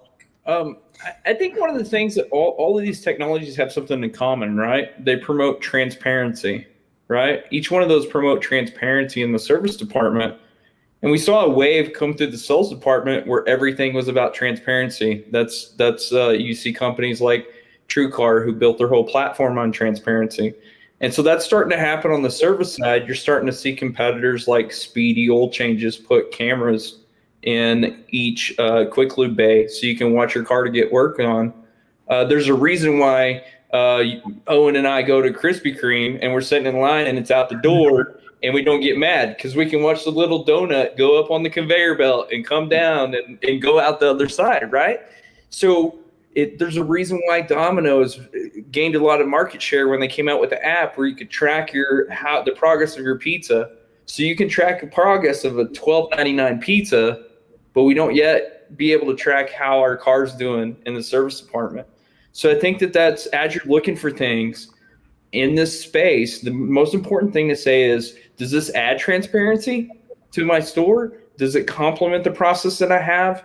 Does it provide that customer service? Remember the first time you went into a store, a lot of us don't know all of the services that we have. We don't know all of the pricing for everything.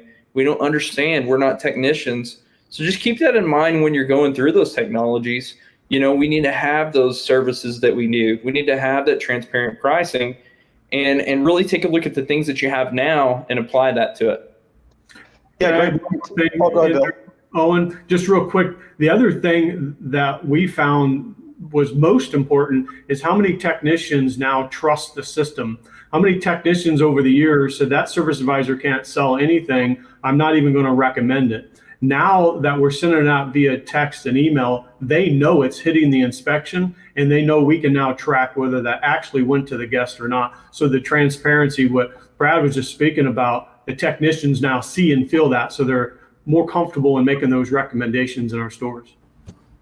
And so that's like internal too. So that transparency goes multiple ways, right? So as a vendor, you know, you guys have been under the microscope with transparency from consumers, and then we get it on the vendor side. So that has to go with whoever you're partnering with should explain how that transparency works in the stores too, and how it can help with that. I think that's a really important point, Bill. Yeah, good points, Brad. Great points, everybody. So quick moving on, I wanted to talk a little bit about mobile service. I've been seeing more and more of this out on LinkedIn and just as I'm having conversations with fixed ops departments as they're starting to kind of dabble in this.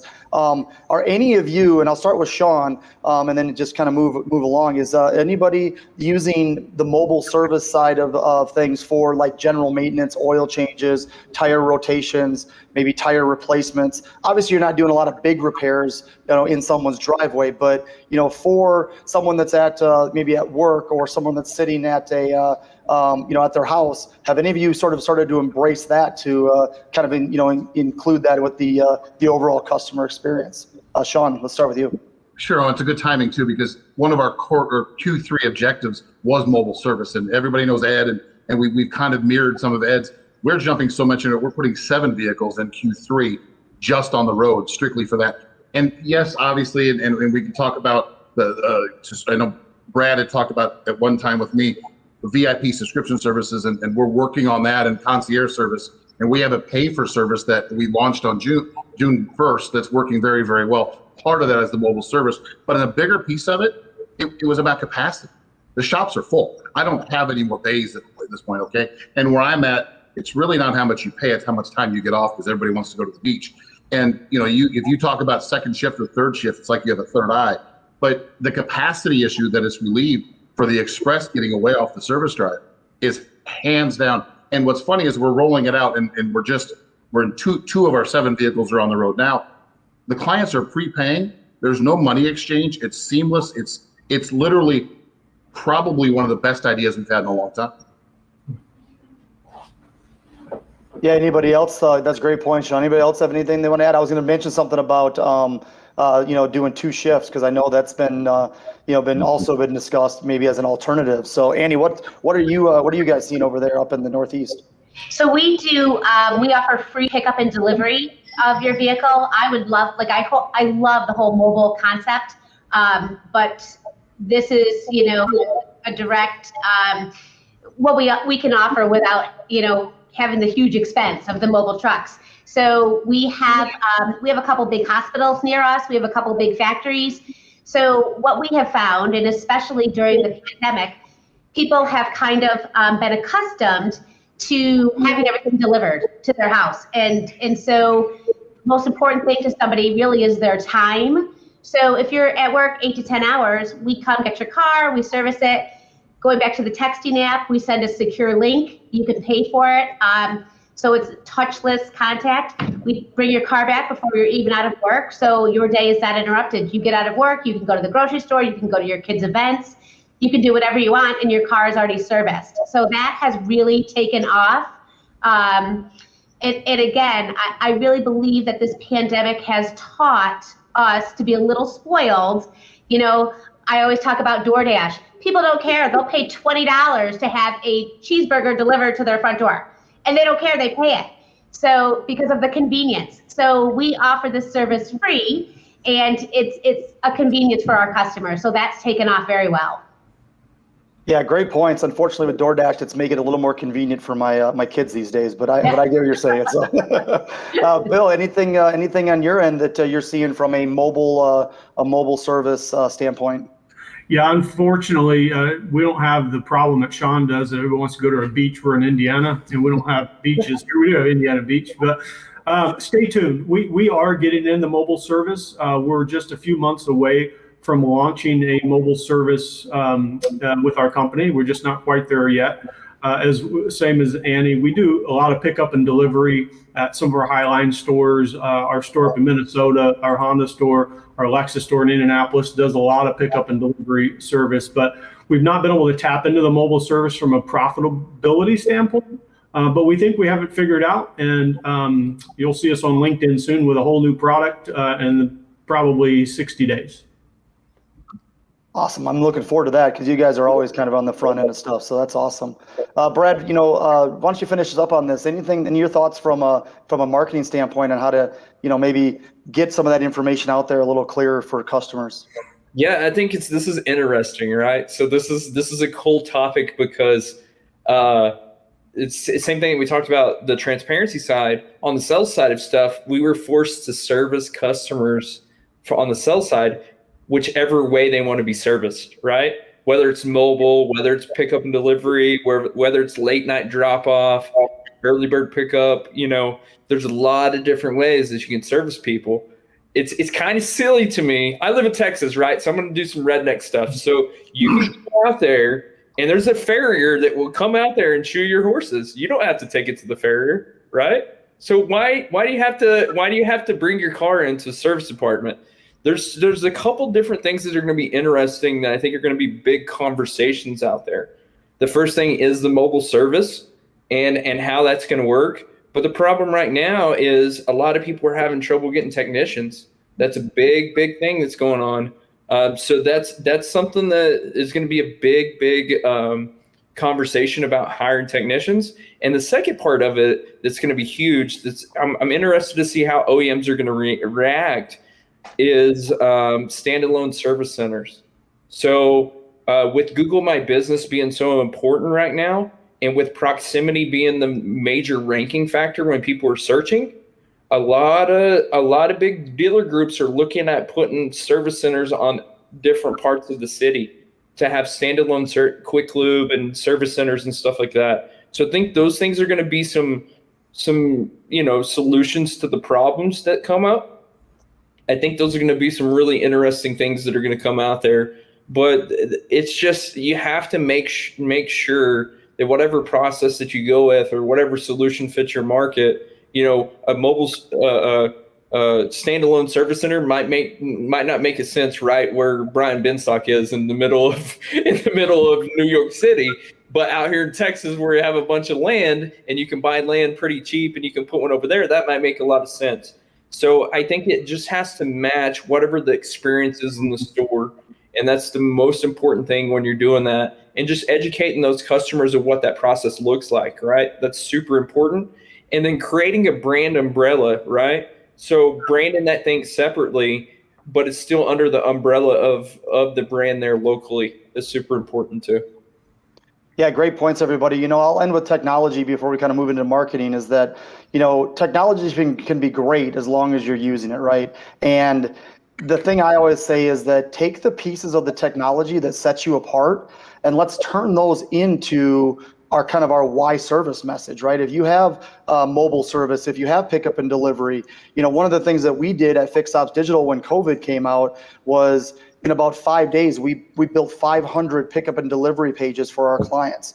it was quick because it was one of those things where and different COVID pages, not just pick 'em delivery, but different COVID pages, because we had to get that information out there quick. And so using your websites to push the technology that you've embraced as a department, I think can kind of bring it all together for that customer experience. So great point. So let's move on then. Let's talk a little bit as we kind of end up here. I got one more real big topic I want to talk about, and that's from a marketing standpoint. And really kind of the same thing, right? Is there anything that you're doing today that you weren't doing 2 years ago, 5 years ago, 10 years ago, that's really different? I mean, that's setting yourself apart, and that's utilizing some of the things that are out there, because obviously, our industry is always evolving, technology is always evolving, but I think marketing is also evolving. So Annie, why don't you start with that and tell me a little bit about maybe what you guys are doing from a marketing standpoint that you're doing today that maybe you weren't doing before? So what we are trying to do is utilize social media more. So a lot of people like, short little live little commercials, so to say. So on our Williams Honda page, we try to do like even a 30-second little skit. So the more we can stay in front of people. So we're utilizing all of those platforms just to kind of build up our customer base, and we try to be consistent because then people start to look for it. So say every day at 3 o'clock, because that's when the most traffic hits your website. So every day at 3 o'clock, we do a little, 30-second, 10-second little, hey, I'm Annie, come on in, whatever we do. But people have told me that they start to look for that every day at 3 o'clock because they know it's coming. So just little things using social media platforms, and digital marketing obviously is huge. But there's so much technology out there, and a lot of that stuff, again, is free with social media. So just constantly changing it up and staying fresh in front of people. Great points, and it's funny you say that because as a advertising professional, been doing this over 20 years. It used to be, it had to be so polished, right? It had to be a professional, and I did hear stories about TV stations doing commercials, and they looked kind of real third class and that type of thing. It's really changed now. Everything organic. It's all about organic. It's all about you want people to screw up. You want people to be natural. I do. I'll be walking and they'll be like, "Hey, Annie," and they got the camera on me. So you make it fun. You make it, people enjoy that, and you'll catch their attention. You want to catch their attention because you have about 5 seconds to catch their attention. Absolutely. So I totally wing everything. Great points. Bill, what are your thoughts on some marketing that maybe you guys are doing? Yeah, again, talking about how things have shifted, one thing I like to really look and talk about is fixed operations has a seat at the table, finally. How many years of our websites we're talking about variable, we're talking about selling cars, and that's great. We need to sell cars, but we also need fixed operations front and center on the websites, and we finally have made it to the big leagues. We finally have made a spot on the website, and we sit in the marketing meetings, and we're a big part of it. So we have switched over the last couple of years aggressively to a company that happens to be scrolling across the bottom that's done a really good job for us of driving traffic to our websites, and it's helping by the way this company builds out our coupons.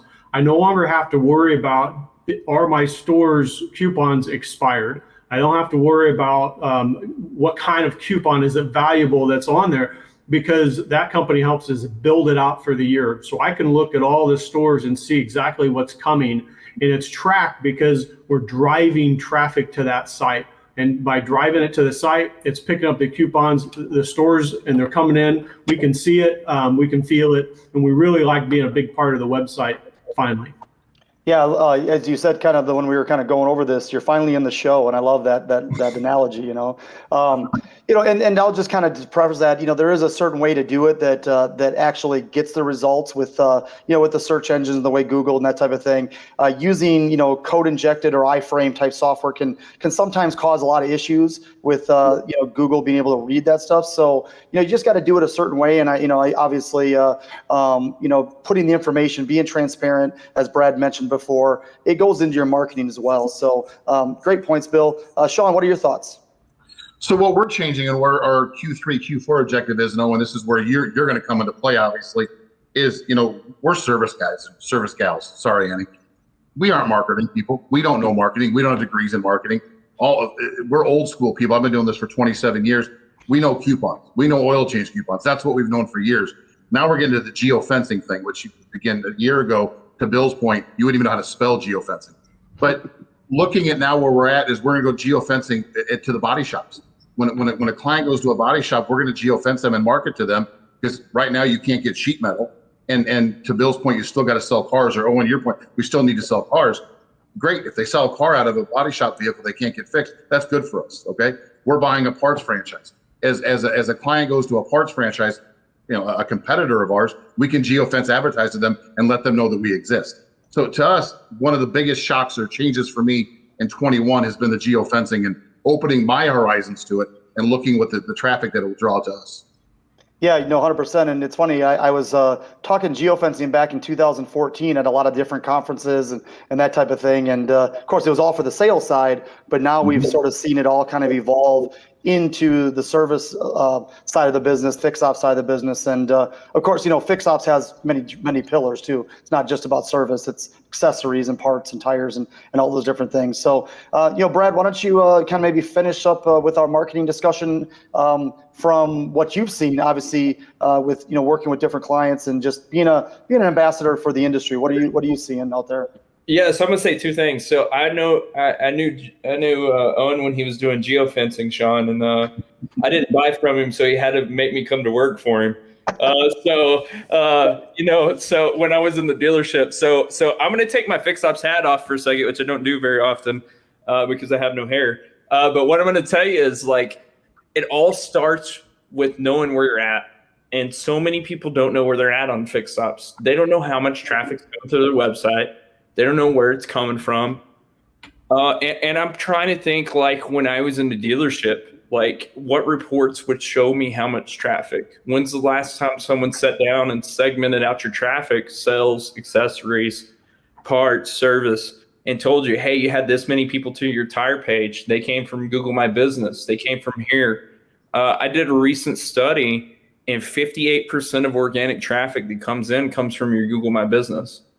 And so it's very important to know these things, because you don't have a lot of visibility into your service schedulers, right? It's kind of fragmented in that sense. Unless you have certain service schedulers, there's some new ones coming out, and there's new ones that do really well. Techion has really good reports that you can see stuff. I've been working with them to get reports so you can see, because we have to remember that we're relying on a consumer to tie whatever problem they have to an op code. Well, they're not technicians. So we have to educate. We have to make the process easy. We have to make it familiar. And then we have to measure so that we know where the bottlenecks are so that we can solve those problems.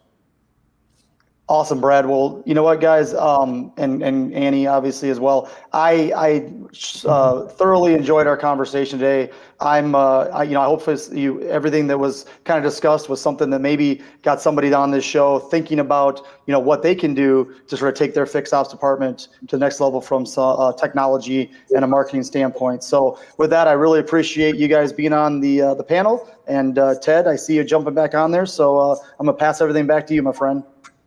Hey, Owen, I didn't know you'd be such a really good moderator. We got to do this again. I'm a natural. No, and outstanding panel. Wow, what can I say? Thank you so much, Annie, Shon, Brad, William, and Owen at Fixed Ops Digital. Again, leading the way on the digital side of service marketing. So just tremendous job that you do, Owen, and thank you for what you do for our industry. Thank you. Yeah, I appreciate it. Thanks, Owen, and thank you, panelists. Cathy, Palochko, and Joey Zanca of GP Strategies are coming up.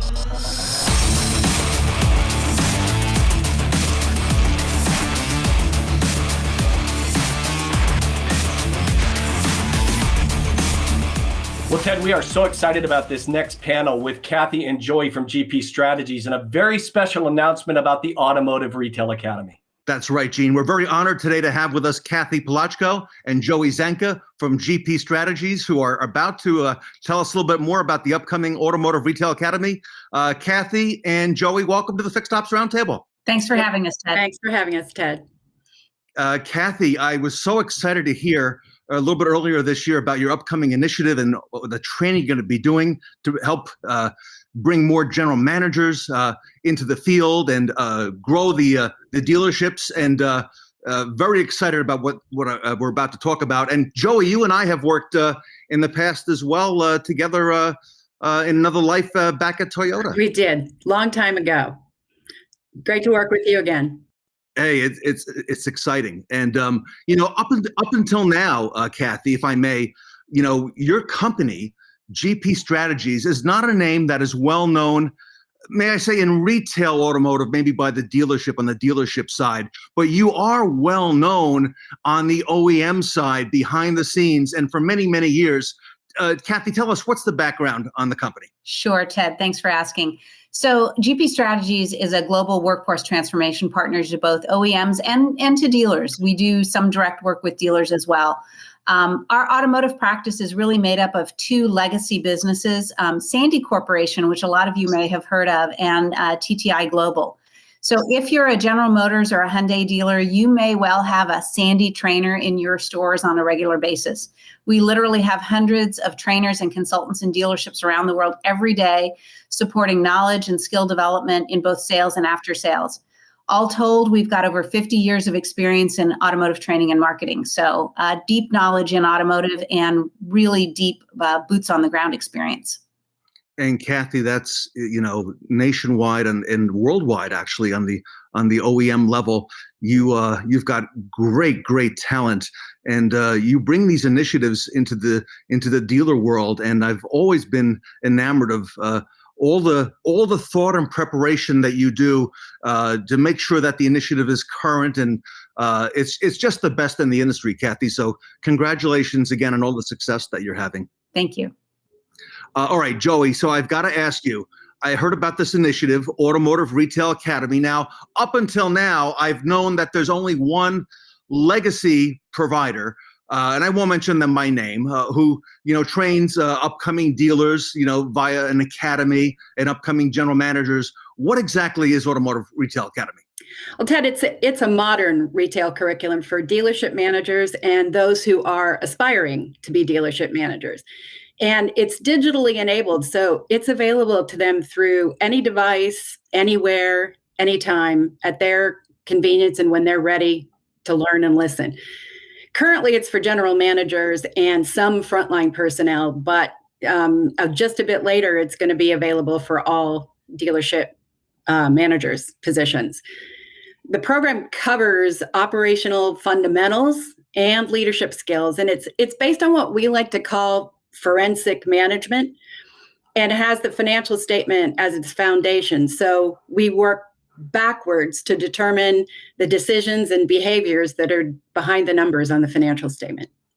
So Joey, I don't have to, if I'm a dealer principal and I want to send my general manager to the new Automotive Retail Academy, I don't have to send them out of the dealership for a week at a time to a certain location and have them attend that training. I can do the whole thing, without leaving the dealership?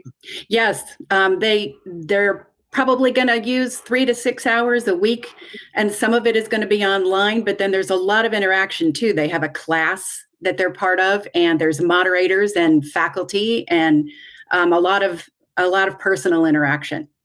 And Joey, I'm really also interested in that. It's not a legacy provider with you've got a modern curriculum, I think is the term that you use. We do. So I like that. Cathy, what led you specifically to bring this to market? What opportunity or pain point or problem in the market will Automotive Retail Academy address? Yeah, so it's a great question, Ted. We really looked at this from three perspectives. First and foremost, we looked at it from the dealer perspective. We recognize that dealerships need, and there's a generational shift that's going on. We see a lot of baby boomers and Gen Xers who are, further on in their careers, and they're thinking about what's next. We're helping with succession planning in that regard. And we also know that general managers, by and large, grow up on the sales side of the business and oftentimes lack that fixed operations knowledge. And then We see the transformation that the industry is going through with things like telematics and digital and remote, and here comes EV. So there's lots of new things to address, and we're involved with our OEM clients on a lot of those projects. So we're really bringing that good foundational knowledge of the best practices of running a dealership, and we're combining that with where the industry is heading and all the technology and disruption and different ways of working. We're bringing that all together under a single umbrella to really help build the general managers of the future and the managers of the future. So that's for the dealers. For the learner side, if we just think about how people learn today, gone are the days that we're devoting extraordinary amounts of time sitting in a single place, learning anything. We're really having to learn in the moment of need. And so we wanted to bring something to the marketplace that allows people to learn on the job, to quickly apply what they're learning to the work at hand, to kind of have that fail fast, to have an environment in which they can take risks and fail fast. And we're also looking at it as a career development opportunity. So that's kind of for the learners. And then finally, we don't leave the OEMs out of this equation. We know that a lot of OEMs are being asked by their dealers to, help develop these modern skills for running dealerships with succession planning, and quite frankly, also for the development of field personnel. So there's an opportunity not only for dealer personnel to be involved in this curriculum, but for field personnel to be involved as well. So, Cathy, we're coming out of this era of COVID, and it's unlike anything we've ever seen in our lifetimes. Okay, and there's probably, Cathy, been 10 or 15 years of change that would have happened organically that's been compressed in the last 12 months. Exactly. And now, okay, you were able to take a modern curriculum to train, starting with general managers. There was a conference, I won't mention them by name either, just last week, where a lot of people attended a dealer function, okay, a conference for 2 or 3 days. And there was bad weather along the way, and I saw a lot of Facebook and LinkedIn posts about how people got detained in airports for hours on end. And Cathy, that seems like a lot of wasted time that you are now going to be more efficient and streamlined by doing this whole thing virtually. You're exactly right. And I think what's important, though, about what we're doing differently is we're not losing the human interaction, because we understand that it's important to not only learn from experts, our faculty and guest speakers that we'll have as part of the curriculum, but it's important for people to learn from each other as well. So building that network as part of your learning opportunity is still a core part of our solution. But what we wanted to do is really two things. Is we wanted to bring the learning closer to the actual work. So we want to really facilitate that learning in the moment of need, that you're learning things a little bit every week and you're getting to immediately apply them in your business to affect your business results. That was very important to us. So using the time wisely, but not just making it all, virtual learning. It's a very interactive, integrated, learn a little bit on your own, learn with your peers, try it on at work, see how it all works out for you. Up until now, the dealers have just had maybe one choice, Cathy, out there, to train their up and coming people. And so I got to ask you, you're not tied to any specific lobbying efforts or anything like that. That is the feedback that I get typically from people who attend the other initiative. Yeah, no, at its core, GP Strategies is a workforce transformation company. We're a learning organization. We want to help people have their best days at work. Our ultimate loyalty is to helping improve the skills and knowledge of our target audience. Joey, in having worked with your company in the past, I know you don't just bring something to market overnight and say, we're gonna go out and we're gonna try this out. This seems like a pretty big endeavor to build from the ground up. How long has Automotive Retail Academy, Joey, been under development? Well, Automotive Retail Academy itself has only been under development for under a year, but it's based on a really good bones project that we did many years ago for a major manufacturer. We did it many years ago and for many years, and it was the same type of training. We were teaching people to be general managers in the dealership, and about 60% of that content is still relevant today. It's that 40% that Cathy was talking about, all of the modern things that have happened, the digital retailing and the importance of the customer experience and now the employee experience as well, and remote services, and the fact that leadership has become much more a big thing in terms of how well you run a dealership, because you've got, 5 generations of people working in your dealership. So, leadership is a big aspect of that whole thing. Now, we're not managing people, we're leading them. And there's just so much that's been, like you said, so much that's been compressed into the past couple of years in terms of how the industry has changed and continues to change, that we're adding to the program now. I think there's one other important element that is really impacting how dealerships operate today, and that's the availability of data. And so one of the core elements of our curriculum is really how to make, data-driven decisions. How do you manage all of that big data? It's not just your financial data, it's your CRM data, it's inventory data, it's what's selling, what's not selling, and you're getting data from so many different sources. How do you make sense of it all? How do you rationalize your investments in technology? What systems do you put in place? So we're also addressing all of that as well. Cathy, I don't know the exact number, but if I had to guess, GP Strategies has been involved with training thousands, maybe tens of thousands of dealers worldwide. Would I be right with that number? You would be right with that number. On any given day, we have 200 to 300 people in the United States working inside of dealerships. We work, when you just take some of the top brands that we work with, we're touching a good portion of the dealerships in the US, and we do have a global footprint as well. So we have an automotive practice very strong in Asia Pacific. We have an automotive practice in Europe, in South Africa. And so we're not only learning knowing what's happening here in the United States, but we're also looking globally at what are some of the trends across automotive that, while they may not be on our shores today, they will be very shortly.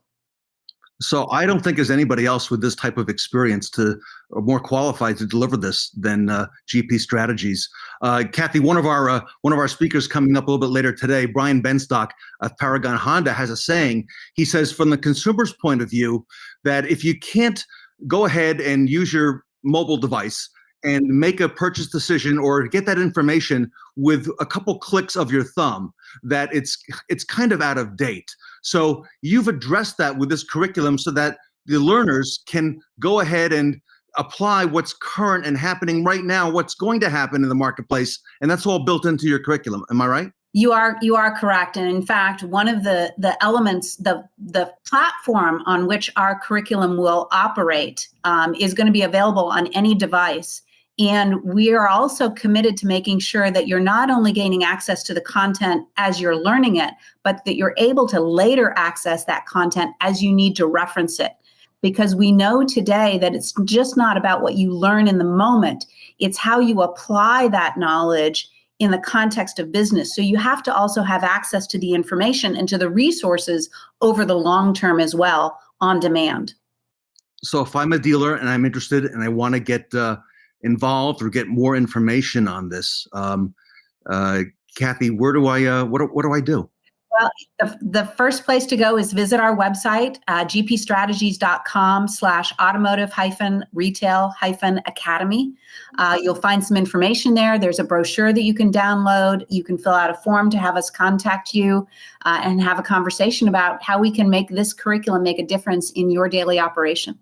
I saw that brochure recently, and I really like the faculty that you put together because I think they're real world and they're retail as well, Cathy. Yeah, we're really trying to pull together some different perspectives. So we have our core faculty that will be running our program, but then we're committed to bringing in guest speakers who have relevant perspectives. Someone who's very focused on digital retailing, someone who's focused on social media campaigns, someone who understands where the whole future of EV is going and what dealership facilities and infrastructure need to look like in order to maintain both ICE and EV at the same time. Because today it's not about A or B, it's about A and B, and how do I work those things together? And I know that in a short period of time, you're going to be rolling out beyond just the general manager, but fixed operations and sales and BDC and all the way down the line, so that people from the retail world can be certified, and on the OEM side can be certified in all those areas as well. Yeah, and I'm pleased to say that even today we have a digital selling curriculum available. So we're helping salespeople on the front line understand how they need to operate in a digital selling environment, not just using the digital retailing tools that they have, but really understanding how to be good in this environment that we're in right now. Yes. Love it. All right, folks, if you want to get involved and learn more, at the bottom of the screen, you'll see the ticker there for GP Strategies. You can contact Cathy and Joey as well and get more information. And I hope you all get involved with this, because it's going to be a wonderful initiative. Cathy and Joey from GP Strategies and Automotive Retail Academy here today at the Fixed Ops Roundtable. Thanks, Ken. Art Shaw with Repair Pal is next at the Fixed Ops Roundtable.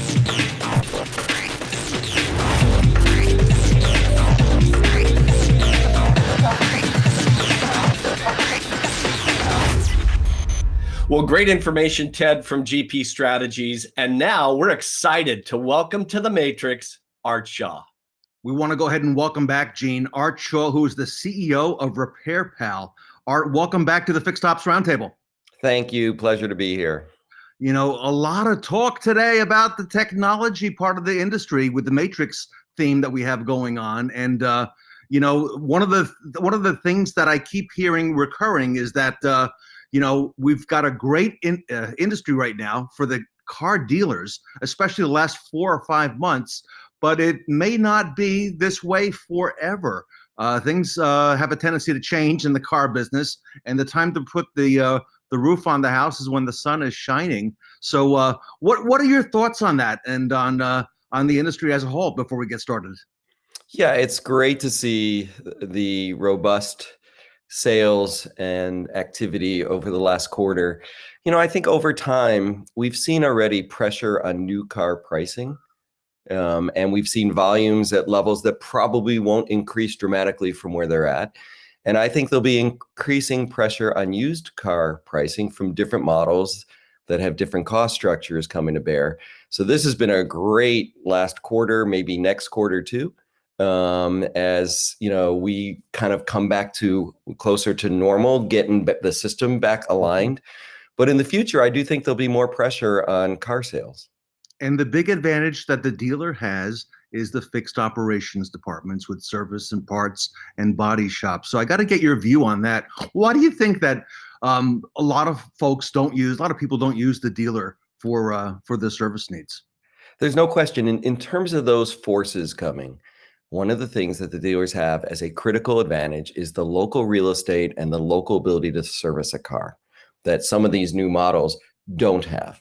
So it's a huge advantage. But the data shows that most people stop servicing their car at a dealer after the warranty. Well, first, let's talk about how big is the problem, Ted. Well, data shows 80% of people stop using the dealer for service in the years following the expiration in the warranty. And some dealers say, well, I keep 75% of my customers from last year to this year. But if you keep 75% 5 years in a row of last year, you're down to 20% after 5 years. So similar data. So it's a big problem. Well, let's talk about some of the reasons dealers think they lose customers that actually the data doesn't bear out for. One is we're too far away.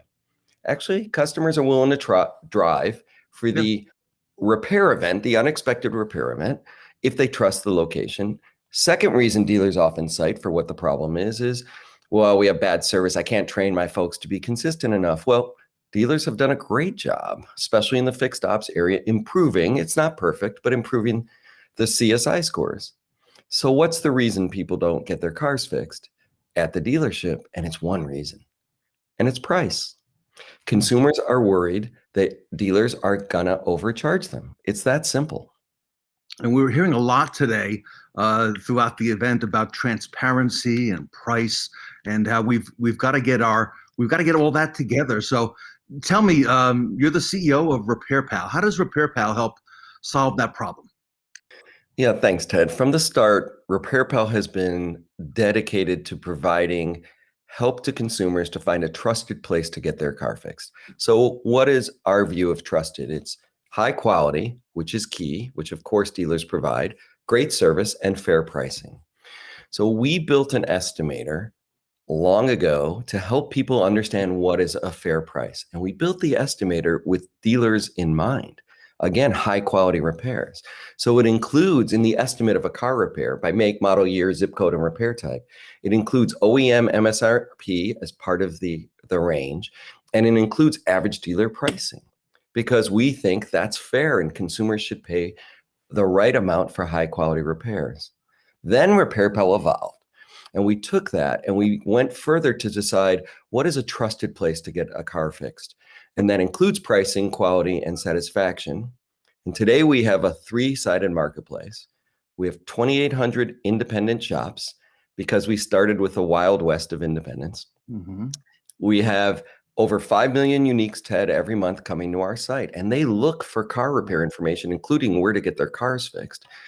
And we have the third side. We have big companies like USAA and Consumer Reports that send their customers to our network because they know it's a trusted network. So now, with that foundation, the Fair Price Estimator and this 3-sided marketplace, we have a vision for dealers. And it's time to show people which dealers to trust. It's that simple. How do we do that? To your word, we provide transparency around fair pricing. Because guess what? Price perception is the main reason people stop coming to a dealer. Consumers deserve a fair price and dealers deserve a fair profit. So we're the ones who put those pieces together to help a dealer. One of the things we heard about this morning from our friends at Google, Lizette Goal, was just that, and that transparency. And, you know, Art, I'm seeing more and more about RepairPal when I watch the TV and I see different, I'm starting to see your logo pop up more and more. So how is RepairPal different from others who try to help the dealership grow that fixed ops opportunity? Thanks, Ted. There are a lot of great companies that are trying to help dealers in fixed ops, but the predominant offering most people have is service reminders, right? They figure out when you need your next oil change. Well, that works some, but guess what? Dealers' customers already know they exist, and yet they still, as the data shows, choose not to come back to the dealer. And guess what else service reminders do? They often promote price discounts, 10% off, which frankly just reinforces the concept that maybe prices were too high in the beginning. So reminding them that you're there, which they know, and screaming about pricing is like shouting to a deaf person. You're not answering what the real reason is that they're not coming back. We're not a lead gen service reminder platform. As I said, we have a vision that we want to show people which dealers to trust and that dealers deserve to be trusted. So we're here to help dealers grow their fixed ops business with transparency around fixed pricing. So yes, that means not every dealer who wants to pay us actually gets in our network. That also makes us different from most people who are willing to take any customer, right? We measure and we build trust. And that's why companies like USAA and Consumer Reports and about 60 others trust our network for their customers. But it's not just new customers. It's building trust and transparency at all the different touch points that a dealer has in fixed ops. So for instance, in lane, right? When a consumer comes in and realizes they have some things wrong with the repair, do they run home? Or do they feel, well, this is a trustworthy place. It's a fair place. I can get my car fixed here. Do they get a list of repairs and they say, well, I'll only do the one I have to do to drive out of here? Or do they say, yeah, this is fair. I should get all these done. So we can help dealers. And we're very different than others because we focus on the concept of trust at the foundation, empowering service advisors and building confidence in consumers. It's really a different offering than most folks who are focused on just generating a lead. We're about building a foundation of trust to increase your business. Earlier, you mentioned the RepairPal price estimator. Tell me more about that and how can dealers get comfortable with that? Yeah, that's an important part of the process because I said not everyone, this doesn't fit for everyone. So let's talk a minute about the price estimator. We've worked on it for over 14 years. That again makes us really different. And it has 3 key components. Okay, the same components that a dealer uses in generating an estimate for a repair. It has labor times, labor rates, and parts pricing. And again, we're about high quality at fair prices. We're not about a race to the bottom. We believe cheap pricing for low quality repairs is really bad, just as most dealers do. So that's why we integrate OEM MSRP on pricing or dealer labor rates, because we want high quality, fair priced, full priced for MSRP, so a dealer can earn a fair profit. And we cross-reference the estimator, Ted, with over 120 million actual repair orders. Wow. So we have a lot of data upon which to know that this is a fair estimator. And so to get both ourselves and the dealer comfortable, we usually work with the service director of a dealer who's exploring becoming RepairPal certified to make sure that the dealer's fixed op pricing fits with our estimator. How do we do that? We'll look at a series of common repairs for the make. We'll say here are top 12 repairs that we see on our site for the make. So let's review them together. And guess what we find? We find that most dealers who are already attentive to pricing, say they have, Ted, a fixed a dare to compare board, they actually fit really nicely with our estimator. If you're thinking about pricing and being fair, it fits pretty well because OEM MSRP, average dealer labor rates.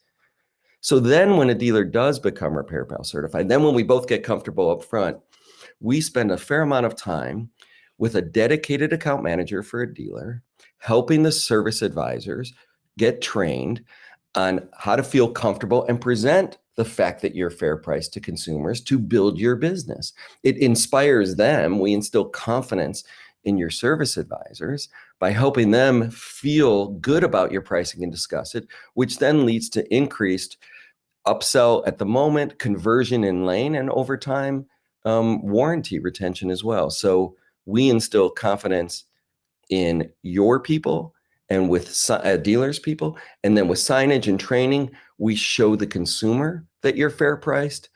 And that's how everyone gets comfortable, is a process up front of review based on a really well-built estimator that's fair, that then inspires trust for both employees and for consumers alike.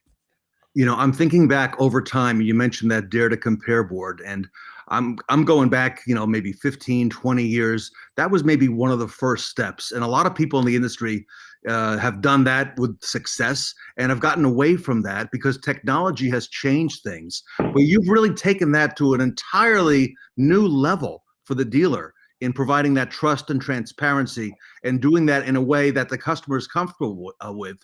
How do the dealers actually benefit from becoming RepairPal certified? Yeah, and a dare to compare is a great step forward, but people won't necessarily trust that you're representing everyone's pricing the right way, right? Right. So it's a good step, and we really embrace dealers who've taken that step because it fits. So how we help is we're here to build trust through, as we talked about, transparency and fairness. So we deliver value in a few ways. First, we will deliver new customers, Ted. We do that in a couple ways. One, we have the #1 site for auto repair. So we have 5 million uniques coming every month, and we help those consumers. We help them find information that they're looking for, and then we present to them trusted independents and now dealers too. So through our site, whether it's warranty, cars in warranty, or recall traffic, just consumers who are interested in a dealer post-warranty, we will show them this is a trusted place, and that converts customers. The other thing is we'll unfold our dealer network as it grows to our big partners like USAA, who want their consumers, who want their members to have a trusted place to get their car fixed. So new customers is a key part, and it's a part dealers really focus on. But equally, or perhaps even much more important, is helping you with conversion and upsell and retention. So how do we do that? When someone calls in for a quote, right? When someone's in lane talking about a series of repairs, you get to present yourself as fair priced, which overcomes the #1 objection everyone has. The #1 reason people run home and pick up the phone or go on the internet to look for other alternatives is because they're scared of your pricing. And so when we train service advisors, when we have signage, whether it's on the phone or it's in an email quote or it's in a text or it's in the lane, Or as you're talking to customers or presenting yourself to customers who've come off warranty, we help build trust to increase your business. For people who would otherwise, the data shows, leave over time because of their price fears. So that's a core part of changing the way you communicate, changing the way you present yourself as worthy of earning the business by addressing someone's core need around pricing. And then lastly, what does convert over time is a new car sale, because dealers who service customers actually sell more cars, twice as many, 74% the data shows, of people repurchase from a dealer they've serviced a car from versus 35% for a dealer who haven't serviced the car. So it's a combination of the foundation of trust with employees and consumers, new customers from our site and partners, really working with current customers to keep them engaged, to convert them when they get a quote on the phone or in lane, to have them come back after warranty because you're addressing their main fare, and ultimately selling more cars. So RepairPal is a modern tool or tools that will really help the dealership. It'll help the service advisor. It'll help the customer. Okay, I'm a dealer. I'm a fixed ops director. I'm a service manager. How do I get in touch with RepairPal to learn more and how I can make sure that I'm RepairPal certified? Well, one of the beautiful things you're doing is showing my personal cell phone so anyone can call me. I'd be delighted to talk to you as we build out the new dealer program. Again, it's not for everyone, right? If you don't want to focus on pricing and building trust with consumers, we might not be a great fit. But if you are, I'm delighted to talk. I think the dealers who are interested are watching. So Art Shaw from RepairPal, everybody, you want to take advantage of this resource. The time to do it is now, not in the future. Do it while things are really good now, and get this started at your dealership. Art from RepairPal, thank you so much for being here at the Fixed Ops Roundtable. Thanks for having me, Ted, and thanks everyone for listening. Hey, thank you, Art. That was great stuff. And folks, now is not the time to unplug. More of The Matrix is coming up right after this word from Matthew McConaughey. Stay with us.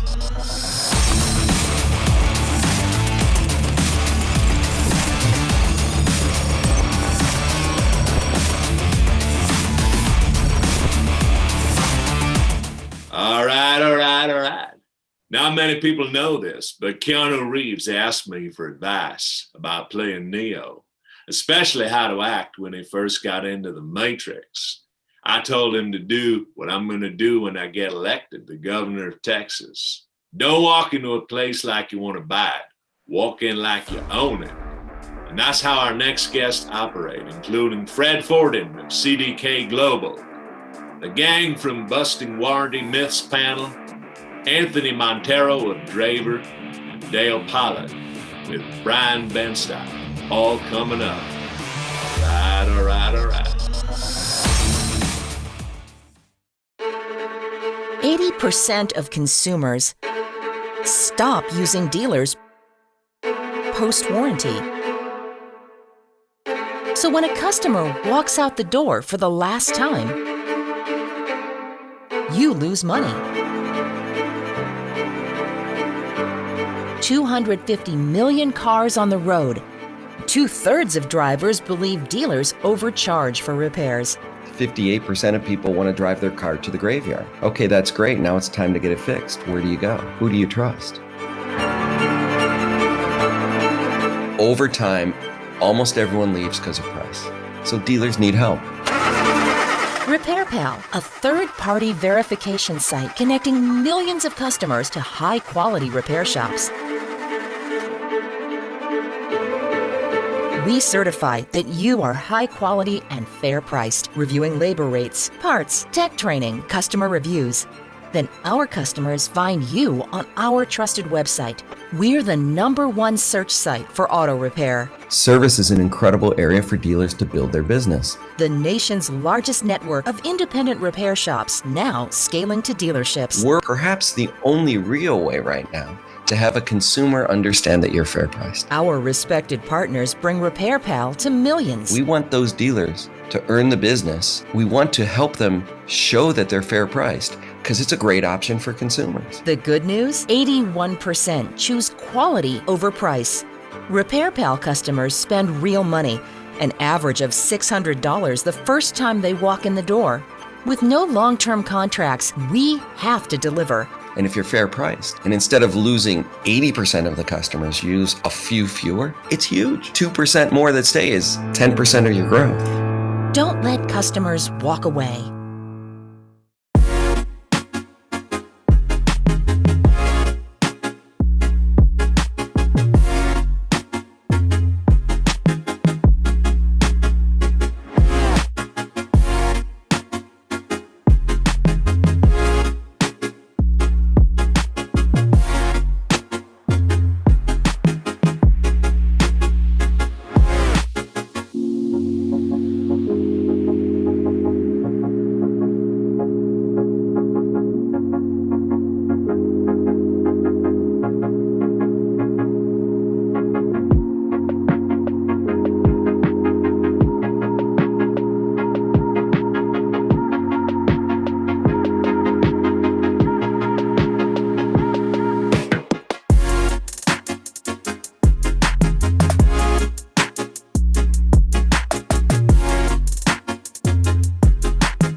Welcome back to the Fixed Ops Roundtable, and we have with us today a great friend of the conference, Fred Forden, who is a vice president at CDK Global. Fred, welcome back to the Fixed Ops Roundtable. Thanks, Ted. Like always, thrilled to be here. Fred, first of all, I understand some congratulations are in order. You have a new position. Tell us a little bit about that. Yeah, thank you, Gene. Ted, I'm looking for Gene too. Yeah. So yes. So I just took over management of our DMS, and its embedded applications. So new territory for me, new challenges, and I'm really excited and thrilled, of course, that Brian and Joe, selected me to have that responsibility. Well, you're up to the task. So again, congratulations on that. Thank you. Thank you. Let's talk a little bit about the state of the industry. Since we last got together, it's been a couple months. A lot has happened in these last 3-4 months, Fred. Some of the best months that dealers have ever had are occurring right now and are likely to continue for at least a few more months. And it's mostly used cars. It's amazing, isn't it?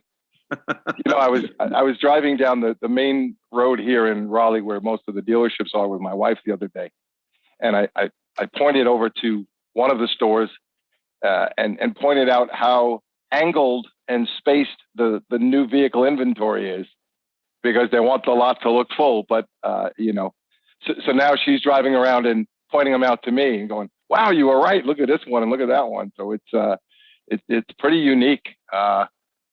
Honda is selling their cars with one key, because for every 6 keys, they have enough chips to build another car. So, so they're taking care of problems however they can, but the numbers are incredible. The used car values are incredible. It's just, it's amazing what's happening out there. I had an airbag issue on my BMW, which is a couple years old, and I had just gone over 50,000 miles. And not that I had driven all that much in the last 12 months, but in the prior 24 months I had. And I went into the dealer and they took care of it, and they appraised my vehicle for me. And lo and behold, it was worth $9,000 more than it was a year ago, Fred. So how about that? Yeah, it's great. It's not just our industry. I had a 3.5-year-old boat that I just, when I figured out it was costing me $10,000 a ride, I realized it was time to sell it. And I sold the boat for $5,000 less than I paid 3 years ago for it new. I mean, it's just, all of these markets are just incredible. I did the same thing. I joined the boat club. Yeah, there you go. So no maintenance and no other fees. So there we go. Absolutely. I like that. And what a time in our industry. If you look ahead, though, we're going to have new vehicle inventory coming back. Probably late in the summer, early into fall, from what I understand. And you're going to see, from what I also know, a shortage of used cars, probably for quite a long term, because of what happened last year, Fred, and because of what's happening now this year as well. And they're just not able to produce those cars. So you're going to see that shortage of used cars for quite some time. Yeah, well, I mean, we've eaten them all up in the last year, right? They've all gone away. And so, the good news for us is the values will stay high. The bad news is we won't have enough of them to sell. But of course, if we get new inventory back, what's going to happen is people that have been waiting for availability are going to lean toward the new inventory. So it'll balance out. Dealers won't suffer because of it. In fact, I learned recently of one company that's being so creative that it's gone beyond getting vehicles out of the service drive for their values, but going on to Jiffy Lubes and to fast lube places now and offering appraisals on the vehicle there and incentives to that fast lube place, if you will, to help make sure that the vehicle gets appraised. So there's a lot happening in our industry that we haven't seen in some time, if ever before. Whatever works, right? I mean, you got to, you'll find the inventory wherever you can find it, and leave it to dealers. They, whenever the proverbial stuff hits the fan, they get creative. They always have. They always do. COVID taught us a lot, and so the dealers are they're shifting as they have to, and it's great to see. What a resilient bunch we are. And, we didn't get in the car business for no reason, right? but hey, it's a great time to be in the car business. So surely is. And it just shows you how quick dealers can think on their feet. Let's talk a little bit about what's happening with technology. And there's a lot of things afoot right now that have gone far beyond service, pickup, and delivery. There's just a lot happening right now in our industry with new things that are coming up to help technicians. There's a big focus on fixed operations as well, Fred. I've never seen the focus as heavy as it is today. And, for this show, we were figuring to do a typical 1 hour or one day show for 8 or 9 hours. And we have so much content crammed into it that there's just a lot of stuff to talk about.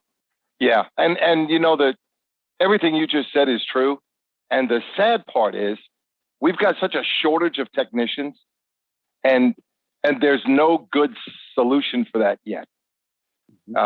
Nobody's gone out and and really created a way to make it so lucrative that kids coming out of school want to enroll and train to be certified technicians.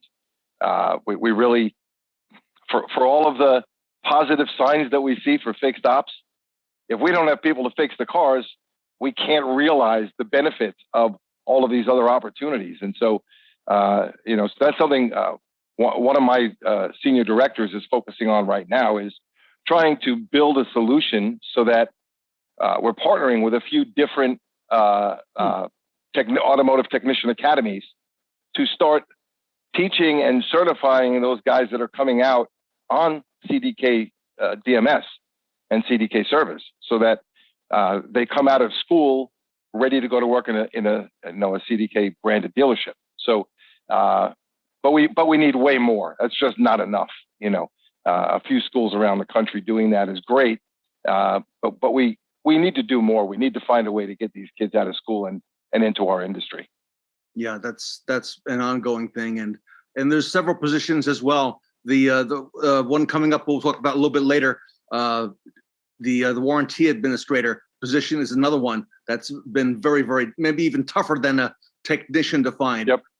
In the dealership as well. What's CDK up to now? What are you working on? What's the dominant motivator right now? Well, we've got a lot of them. So we're working on modernization of a number of our products. We just acquired Roadster, which that's was right. Congratulations! I saw that. Yeah, yes, thank you. That was a really good move for us. That's going to help button up the virtual and online sales process. The digital storefront, yeah. It's for us that's a huge move. And data. It's all about data. When you look at it, CDK has the largest amount of aggregated repair order data of anyone. And so what we're working on now is predictive analytics for auto repairs. So to be able to have a customer come into the lane and tell them, hey, you're at 73,000 miles, and based on all of our data, at an average of 78,000 miles, this car does X. So if you want to get ahead of it, now's the time to do that. To be able to predictively sell that way, should be helping all of our, over 9,000 DMS dealers going forward. So we're working heavily on that. The data scientists are they just keep cracking one solution after the next. And, because of my history in fixed ops, they call me and I get to play with these guys. And, I listen to their minds work out loud, and I shake my head and I'm in awe, but they're coming up with just great answers. I'm really looking forward to a time when we can release that to our dealers. The focus on data is so important. And you're right. CDK has collected a treasure trove of data from all the dealerships that you are in. And earlier this morning in our opening segment, Dave Fouts was here from Cox Automotive, and he mentioned something similar, about that predictive ability to be able to determine what's coming next. So I know others are looking at it, but I don't know that others are going to be able to do it as good as CDK is. By the time you figure it out, you'll have quite the product out there, and you'll